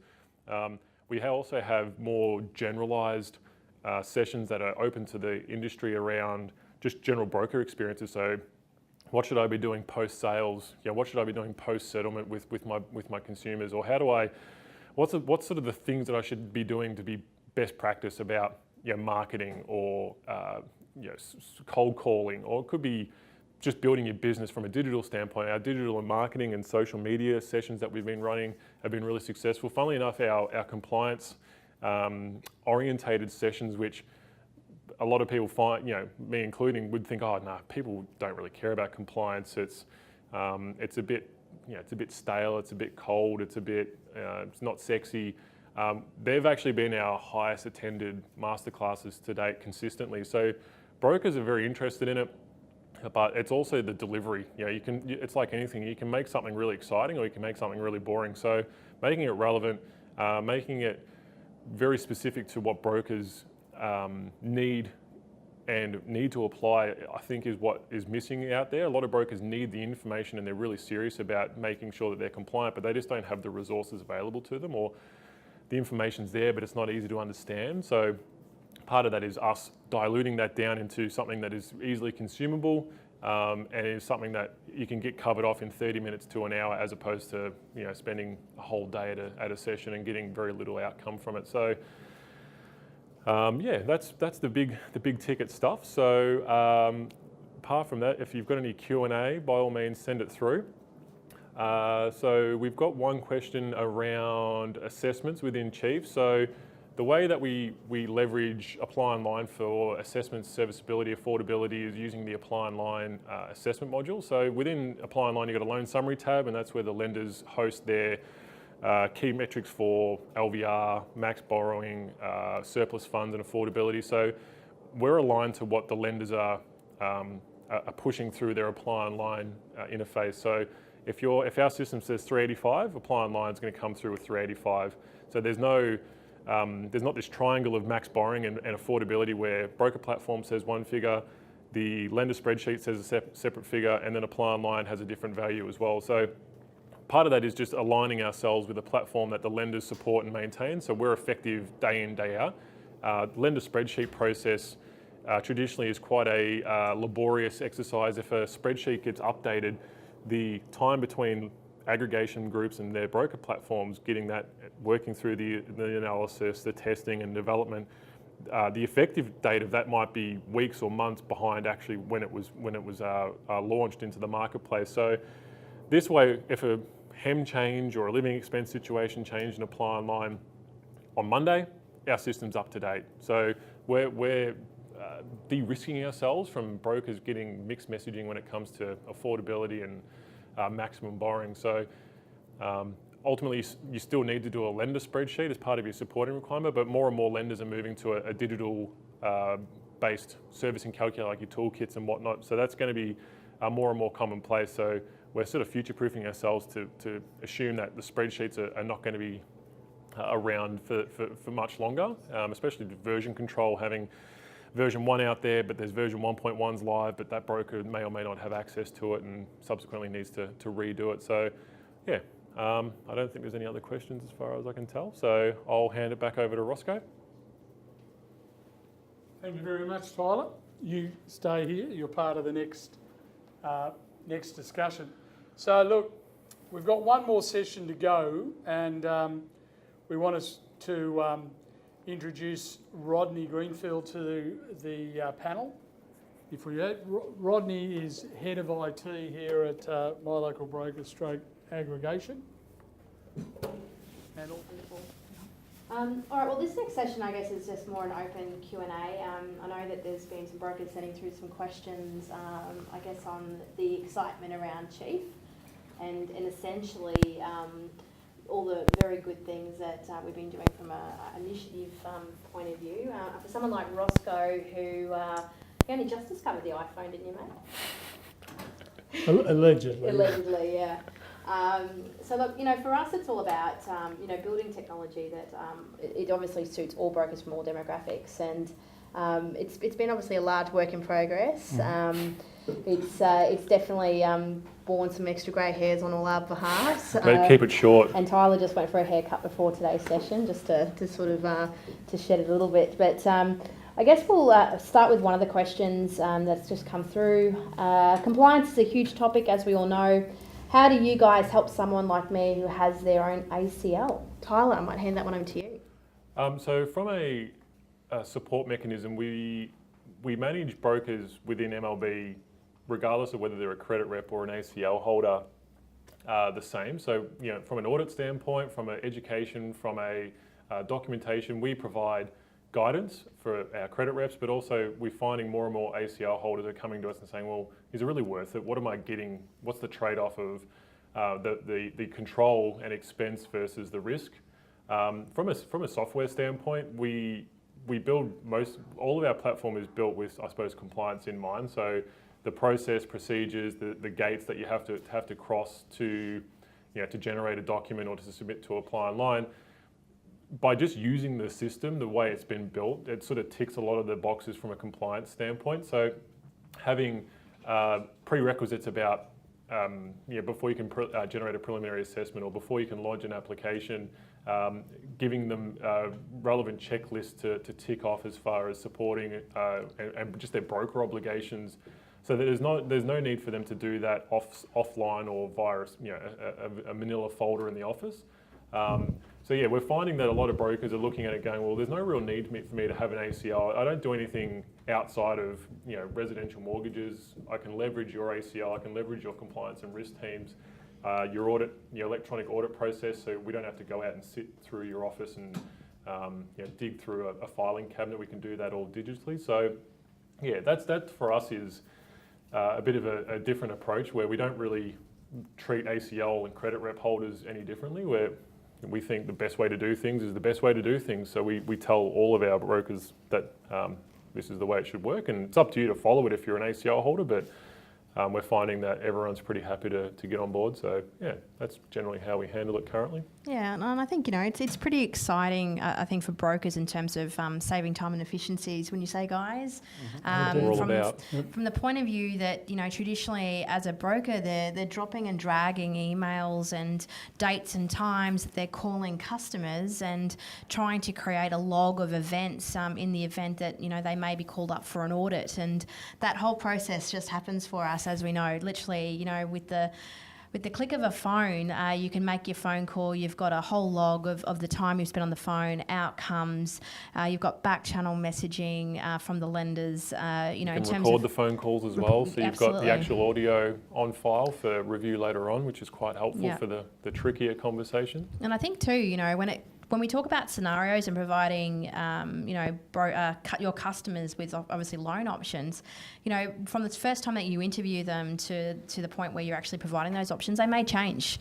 And the lender might come back to you one day and say, well, how did you get from here to here?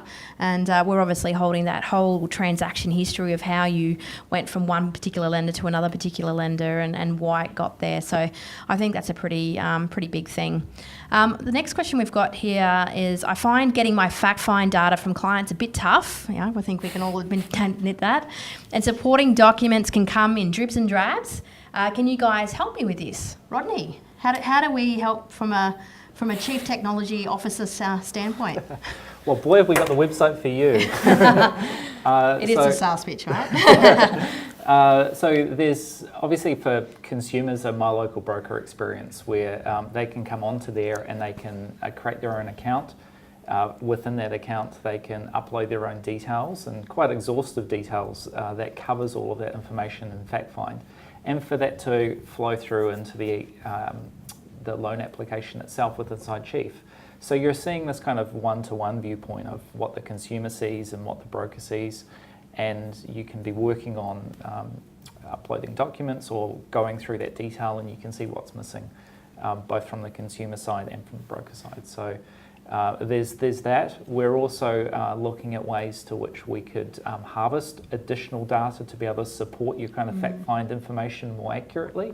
So information from banks around your statements and pulling those in, looking at different ways that we can make it easier for consumers to give you the data. And we're living in a great time where a lot of this information is available via APIs with the right credentials, and you can unlock and you can pull through that information. So there's lots of opportunities that we're really excited to bring into this digital asset. Yeah, and I think that was one of the things that Ruslan Kogan and I talked about earlier today, and I know big data excites you too, Rodney. And from the point of view that we have a lot of the parts that we need to get to the point where a home loan will be fully online. They actually all exist. And like you said, it's the API that really makes it all come together in the end. And we're just not that far away from getting it all together in the great scheme of things. That holy grail of the online home loan driven by the mortgage broker. I think just a quick point on the MLB experience. It's a collaborative portal, so it's not a tool where data gets sent from one to the other. If a broker updates a phone number or a consumer updates a phone number, the broker's alerted about that. So you've actually got a tool that lets you know when a consumer's engaging with you via the interface, where some platforms give them a form they fill out, it sends data across, and that's the end of the integration or the collaboration piece. So this is an ongoing thing, for the first deal, second deal, third deal, and forever. So it's not just a once-off hit; it's something that's reusable, forever and a day. So it's which is really going to make refinances that whole heap easier, really, isn't it? Certainly will. Or And just the new second and investments. third application. So and having documents attributed to each one individually as well. So you've got a real clear delineation between application 1, all the documents that were associated for that, and then 2, 3, and 4. And imagine, coupling that with the core logic, property profiling for, say, we talk about this a lot, customers that maybe yours, say 60% LVRs, accessing, up to 20% of their equity without LMI, having properties put in front of them in terms of, 10% deposit down, and including costs and what that's going to look like from an income standpoint, and really starting to educate your clients on your behalf on how they can obviously get into the investment market. So that's a really exciting thing that we're enabling through technology. And Roscoe knows all about technology, don't you, Roscoe?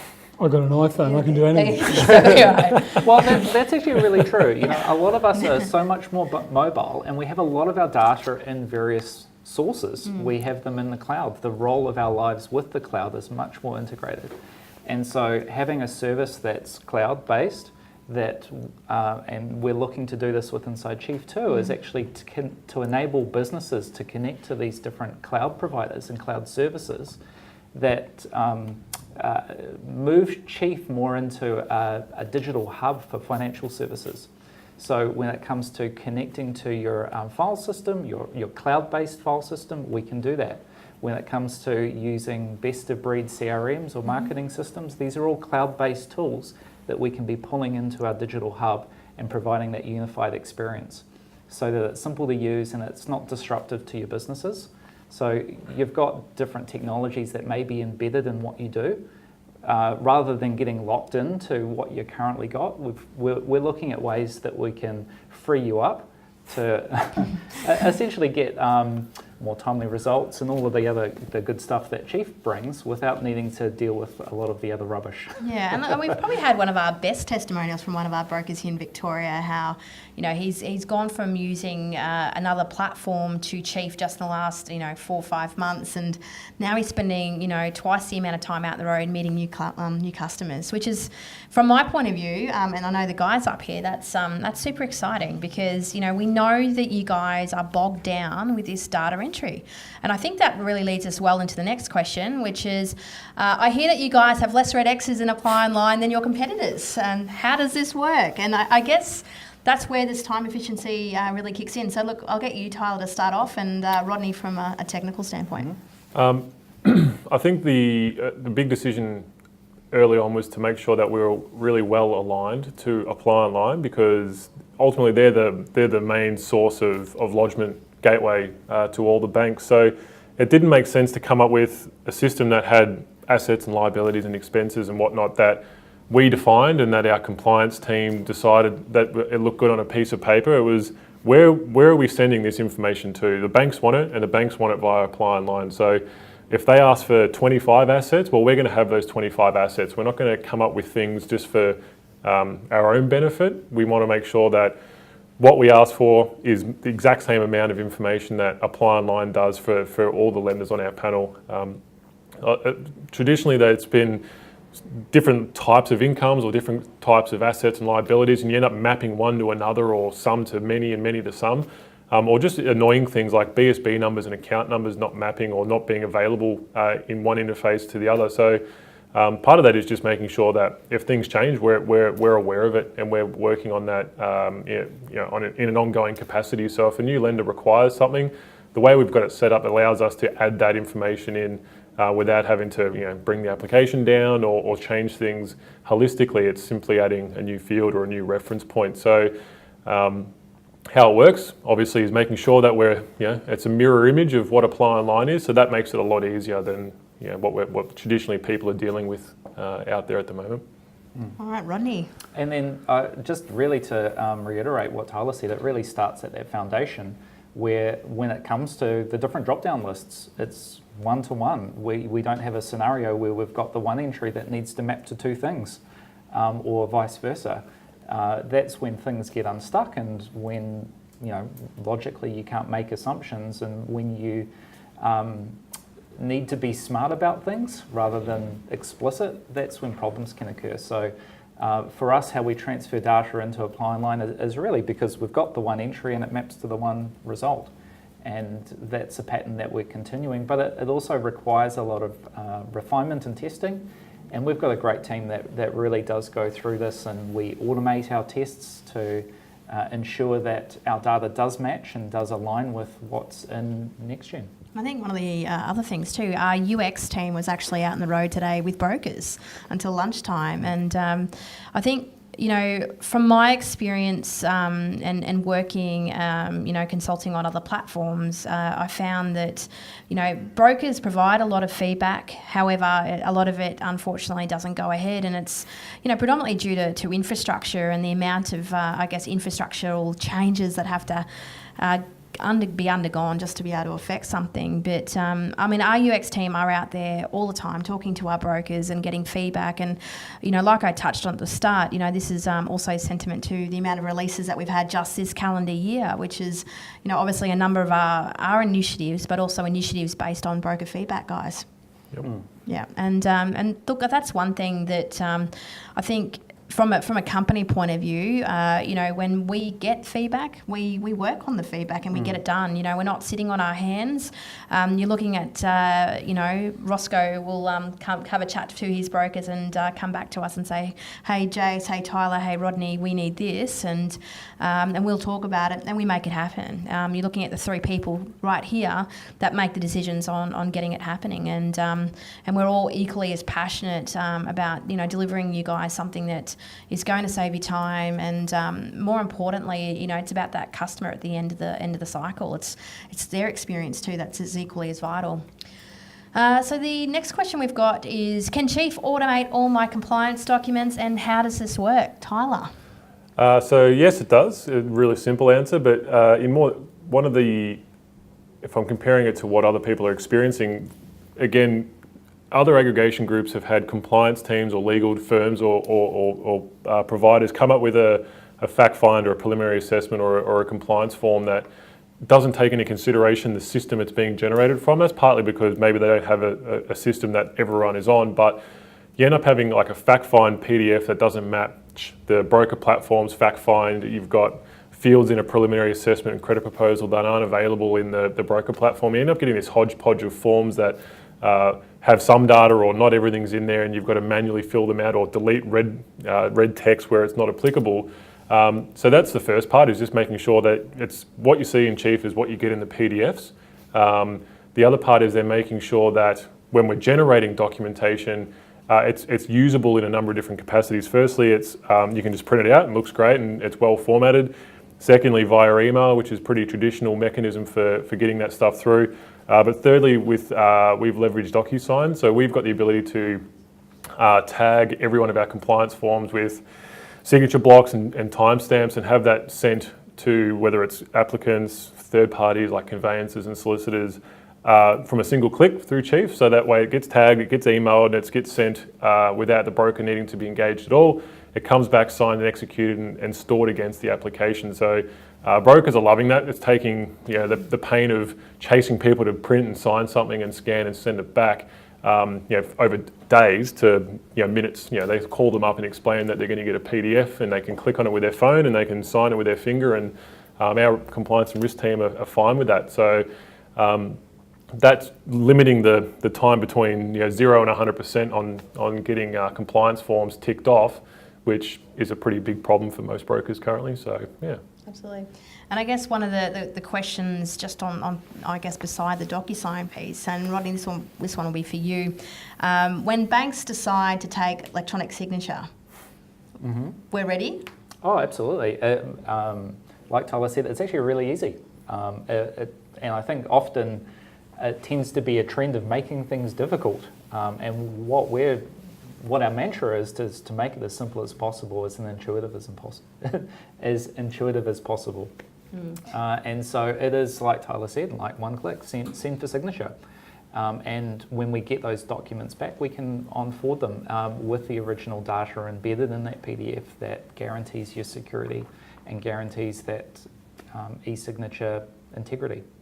So I guess just, touching on that Deloitte Mortgage 2017 home loan report, and again, I encourage you all to have a good read of that. It is a pretty amazing piece, particularly when it talks about online digital, and I guess where, our colleagues think the online home loan is at in terms of time frame. And I mentioned at the start that, a number of my colleagues think it's, more than 5 years away. I disagree. I know the guys up here disagree.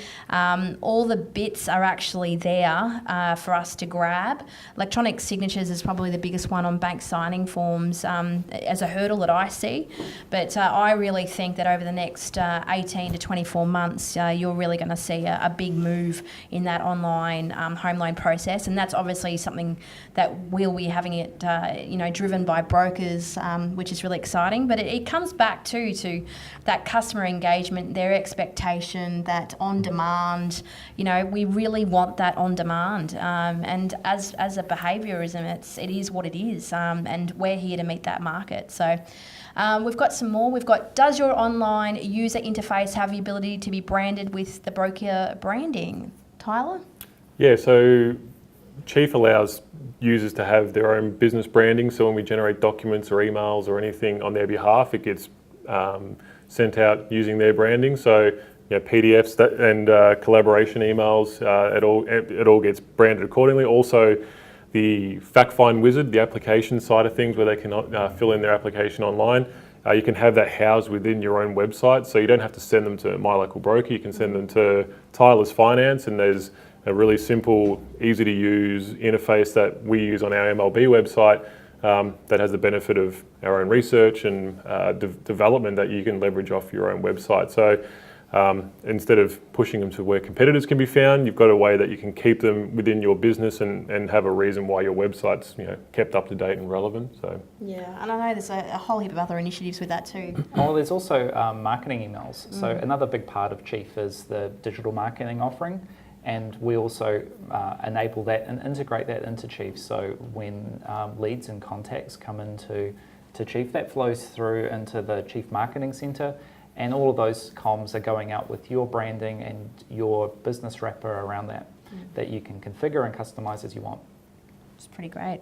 All right, well, I think we've got one for you, Roscoe. From a service point of view, do you have BDMs outside of Victoria? Absolutely. Yes. No, we've got the eastern seaboard completely covered. So we've got a Queensland BDM. We've got 2 operators operating out of New South Wales. And we just opened up our office last week. Yes, and we've got 1 Margaret Street. 1 Margaret Street, and we have both myself and James down here in Victoria, and then we've James also looks after South Australia and Western Australia. In actual fact, we just signed a large group in SA last week. We were there last week, which is pretty exciting. So from that point of view, we can definitely service broker network right across Australia without too much complication. And I have no doubt that the team will be growing very shortly, Roscoe.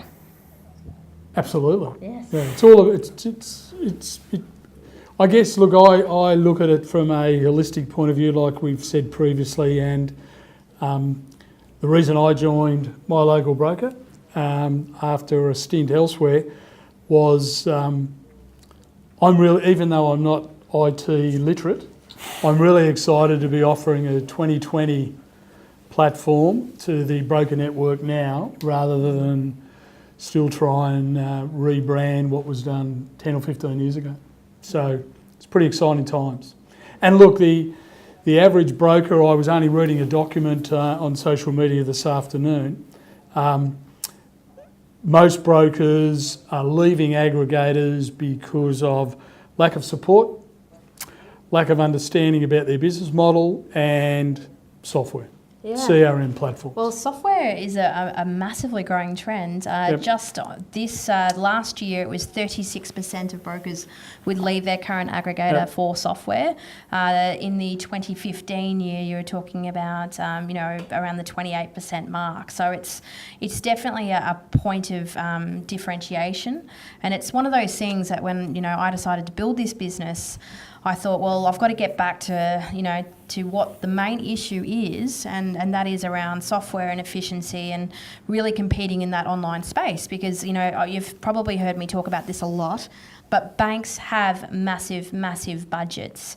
Shane Elliott, head of ANZ, just come out in the Australian Financial Review again today to talk more about that. They're all really vying for that space. And when we talk about, in our previous sessions with Peter White, how, we've got this, this 55% foothold in the market right now, and how we're going to grow that to 70.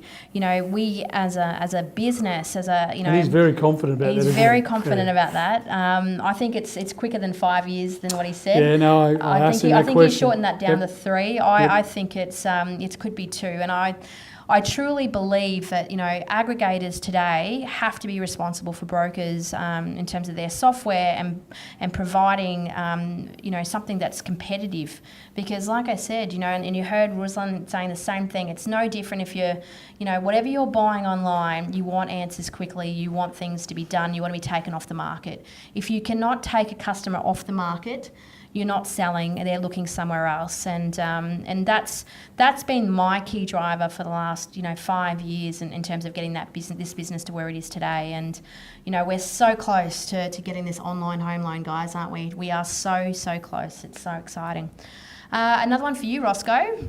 Can you help me if I haven't completed my 2 years of mentoring? Absolutely, and that's one of the cornerstones of our business is we have our own in-house mentoring team. And we are accredited with both MFAA and FBAA. Great. So irrespective of which platform or which regulator you're operating under, we are able to look after you in that area. And just on that, not only do we have our own, one of the questions a few back was about compliance. We have our own in-house compliance team. So it's not like we're going to outsource any of these tasks. So our entire IT platform, compliance, mentoring, it's all in-house. It's all Australian made. One of the things that Jerry Ryan taught me, Jerry Ryan said everything's got to be Australian made. Yeah. The badge. The Australian made badge. Now this is an exciting question for the boys. Oh, is it? Yeah. Yeah. Would a broker ever need their own web page that allows capture of data from web inquiries? They wouldn't need to build their own if they were with us, so that's probably the easiest option. We can take over the domain, we can take over the content, we can post blog posts on their website on their behalf, and then have the fact-find web capture tool as part of that experience as well. So apart from, I can't think of any reason why they'd want to host their own website, but yeah. Actually, I'll throw down a gauntlet here. For any broker that is online with us today, we will give you a free maintained website for 2 years with that data capture form built in there that moves straight through to Chief. What do you reckon, guys? Well, it's no excuses I can see now. Lawrence's eyes rolling right now. But that's... He's got nothing else to do. He's got nothing else to do. But look, we have run this offer before, and we've done, oh gosh, I don't know, Lawrence, how many have we done? 20 odd already, but he's more than happy to do another 100. I may have to get him some more help, but if you do contact us today, look, I'll give you till Friday. Look, the package itself, it comes with free RP Pro, so Brendan from CoreLogic's pretty stoked with that aspect. It's a pretty good package, but again, it's all branded with you in terms of getting that fact find information from your own website, all branded emails, your credit guide, your privacy policy. Anyway, we'll put that out there just for this, for those that have attended today. No steak knives. No steak knives, definitely no steak knives. What is the fee structure, Roscoe? Another good question. It is indeed. So it's a $125 credit rep fee and a $150 per month fee for chief. It's that simple. Yes, it is. That's it. And we've got this flat fee and commission split model. And we have all the other bells and whistles if any broker wishes to discuss that with us.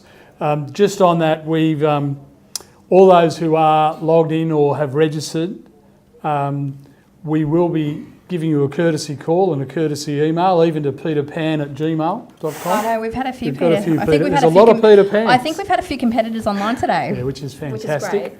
They might join us as well. Well, maybe. Because I need more BDMs. So, so that's predominantly the, and then I wish to reiterate again. So the offer is for the free website build, and we also will give you the support in the digital marketing. Correct. And, and we are competitive, guys. I mean, when it comes to aggregation, it is what it is. We're all pretty well ballpark the same, but it's the chief. It's chief, no doubt, is the jewel in the crown, and it will be the jewel in your crown of your business as well. So we've got another one here. I got another question. Yeah, I know. I'm excited. Like switching phone. Actually, I think this might be more of a technical one, Oh, okay. Roscoe, but I'm happy for you Well, to no, give it's it a not, go. because it's about lenders. Correct. Well, like switching phone companies, how easy is it to change aggregators now? So we might break that one up in terms of data migration. Now, Tyler, having come from Stargate and within the Symmetry platform for more than 8 years, you've done a hell of a lot of data migrations. Yep. Mm. And so it's now you and Stu here with Rodney that run the data migration piece. If you want to run through, I guess, how we've changed that. So part of what we've done is come up with a migration process which takes the exports that you get out of the box. So using one that we've done recently with Mercury, is there's a extract that the user can just run themselves. There's no need to get in touch with the aggregator to export your data. We've got a process that maps the different spreadsheet tabs and migrates that data into our platform. We're also looking at how we can leverage apply online data and having real live application data available to us and bringing that back in-house as well. So part of it is just, I suppose, the benefit of building this thing now is that we can use new technology, new tools, APIs, which Rodney talked about, creates a whole new dynamic when it comes to working with data. Gone are the days of keying things in from scratch or having this real manual process to import data. It's like anything with technology, it can be really simple. You click a few buttons and a little spinny dial pops up and you get a green tick, or you don't do it right and it's a red X and people pull their hair out. So that's part of the process. And then having a way that brokers can look at that data live in our platform whilst they still have access to their other systems, so they can compare one-to-one helps as well. So we would recommend that we do the data migration before you request your exit letters.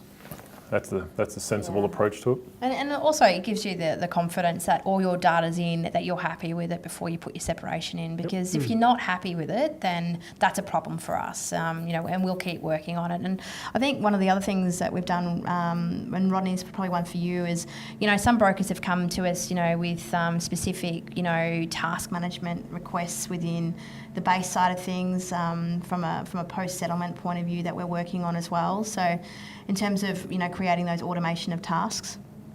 Yep. So we provide base CRM as part of a technical partnership where you can effectively manage leads and contacts and create these tasks inside that environment. We're also looking at other initiatives where we could reach out to you in whatever CRM customer platform you currently have. So if you happen to be on Salesforce, or you happen to be on Sugar CRM, or a number of others, we can look at embracing that without needing or without forcing you to change to base CRM. So we're looking at a way that we can abstract that and enable you to do your own thing without disruption to your business process, and connect that into Chief in a way that's seamless. So that's on our roadmap. We're actually working on that currently. It's really exciting because learning new platforms can be hard if it's non-intuitive, and we want to give you what you want. Excellent. So Roscoe, from a lender point of view, what's the process? And look, it's changed a lot. So for those that haven't changed, it has, and it's relatively simplistic. So ASIC will 99.99 times in 100 give you your existing credit rep number under our licence, and the banks will also acknowledge your previous accreditations. Now, I'm not going to sit here and go 100% every bank will just automatically roll it over, because from time to time some of the larger banks tend to be a tad more dictatorial. So Never. it'll be up to the relationships that you hold with those banks. And my understanding is if the bank acknowledges you as a supporter, they'll naturally roll your accreditation over relatively quickly. And I think we spoke about one of the banks today that's trying to dilute the accreditations that it may have with what they perceive as underperforming brokers. Yeah. So to the person who asked that question, it's relatively simple process, but I can't give you a 110% guarantee that every single bank will act accordingly. I think just a quick topic on that is our onboarding process is digital as well. So we capture all your broker and business details via electronic form, your supporting documentation, so accreditations, PI stuff, credit rep documentation, the whole kit and caboodle gets captured electronically. So at least what you provide us, we have digitally, and not, oh, we never got that form, or that PDF never came across, or we didn't get that email, that's been lost. Is a sort of common story that we get from brokers when they migrate, is the pain of just getting appointed with an aggregation group, not even just the accreditation process. So yeah, that's another handy point. yeah, and I think, for brokers that haven't changed aggregators in years or possibly even ever, the accreditation process isn't very lengthy. We've seen accreditations go through within 24 hours. So if they're transfers, they do relatively happen quite quickly. And, we've got a dedicated team here that work with the lenders to ensure that it is speedy. But we're very mindful of the time frame. So from the point you put your separation in with your outgoing aggregator, generally that's about 30 days. So that's the 30 days that we essentially make sure that we've got all our ducks in a row, so that on your 31st day you're ready to roll. Because once that separation's in, essentially we can get to the point where we're moving through to the lenders and getting that all sorted. So we're finding the lenders are moving quite quick. It's definitely not like days gone by when it's weeks, months or never. But yeah, rest assured that we're pretty good at shaking trees here when needed. And, we're all about obviously making sure that and you most guys... of the lenders are beating a path to our Absolutely. door now, so Absolutely. that's fantastic. Yeah, and look, we're here to make sure that your business isn't interrupted. So, that's from all of us here. It's really important to us. The next one we've got here is, can we use Chief full functions on mobile phone or iPad? Rodney? Absolutely. We take great pride in that because it is hard. It's hard work making a website responsive and adapt to the dimensions of whatever browser you happen to be using or client. And so, yes, it does compress down. It is a mobile experience. It will work on your iPad. Yes. Yeah, I've even used the 6 Plus when it comes to demonstrating to brokers even our scenarios. And it works quite well. And we've obviously got plans to evolve a Chief dedicated app. We just need a little bit more feedback on what it's going to mean for brokers in terms of real mobile. But definitely the iPad experience is amazing. Desktop experience is amazing. From your own website that you're all going to take up for free now, and Paul Lawrence is going to get bogged down on, that experience is really amazing. And look, we've spent a lot of time with our UX team evolving that platform to make sure that it's really consumer friendly. So, it's all win-win. I think just again, diving over the top of everyone, we do it a little bit differently. Our whole development team and business runs on Macs here. So what happens is Chief and all our platforms are built on a Mac natively and built out the other way, where other platforms, it's the complete opposite. It's built in a Windows environment, it runs great on Internet Explorer, but terrible on everything else. Doesn't work on Chrome, won't run on a Mac. where Chief natively is built within a Mac environment. So we find that it performs exceptionally well across all platforms, as opposed to great on some and not very good on others. So. I know, and how excited have brokers been going back to actually Apple products and Macs? It's like, so we've had brokers actually go, it means I can buy a MacBook. This is pretty exciting, so that's pretty great. We've only got a couple of minutes left, so one of the I think this might be the last question. Good timing. I'd like to join, but do not have any database. Can I rely on your leads, Roscoe? Okay, well, this is a thorn in my side because I know a number of aggregators go to market under the pretense that they will provide you, the broker, a lot of leads. And having worked in the industry for near on 30 years, with organisations that spend a lot of money on marketing, there is no guarantee on leads. So what I can guarantee you is that we will help you build a business. We did speak earlier about the partnership programs. But again, we've got to be very honest. We're going to refer the partnership leads to brokers who actually have the capacity to service the lead in a positive capacity. So if that question is coming from someone who is a broker, has the skills but doesn't have a database, then yes, we can look at sending you leads. However, if you're new to industry, we will need to work with you and help you build a business before we can. Does that? No, that's perfect. And I think James Cirilini, that heads up partnerships for us, on weekends he gets super excited and sends me screenshots of all the leads coming through from one of his real estate agents. And I think the other, over Anzac Day, I think we had nearly 30. There was about 30 leads in one day. Yeah, and there's one particular real estate agent just this weekend gone. So when a real estate agent attends open homes, so this is what we negotiate for you on your behalf.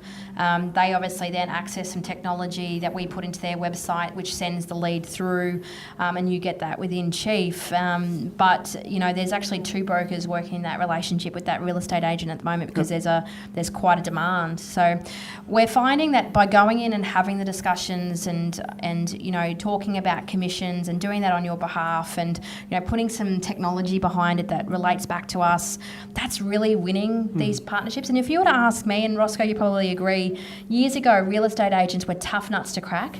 They're Not just anymore. not that tough anymore. No. They're just not. In fact, And they need the help. they do, and we're finding a lot of success with Brokers. agents, and I'm pretty proud of the guys. They've done a great job in cracking what I would have called a very tough nut. But yeah, rest assured, if you've always wanted a real estate agent, and like I'll touch on in my closing a little bit more about that if you missed it in the first part of this morning. But you know, we are old school.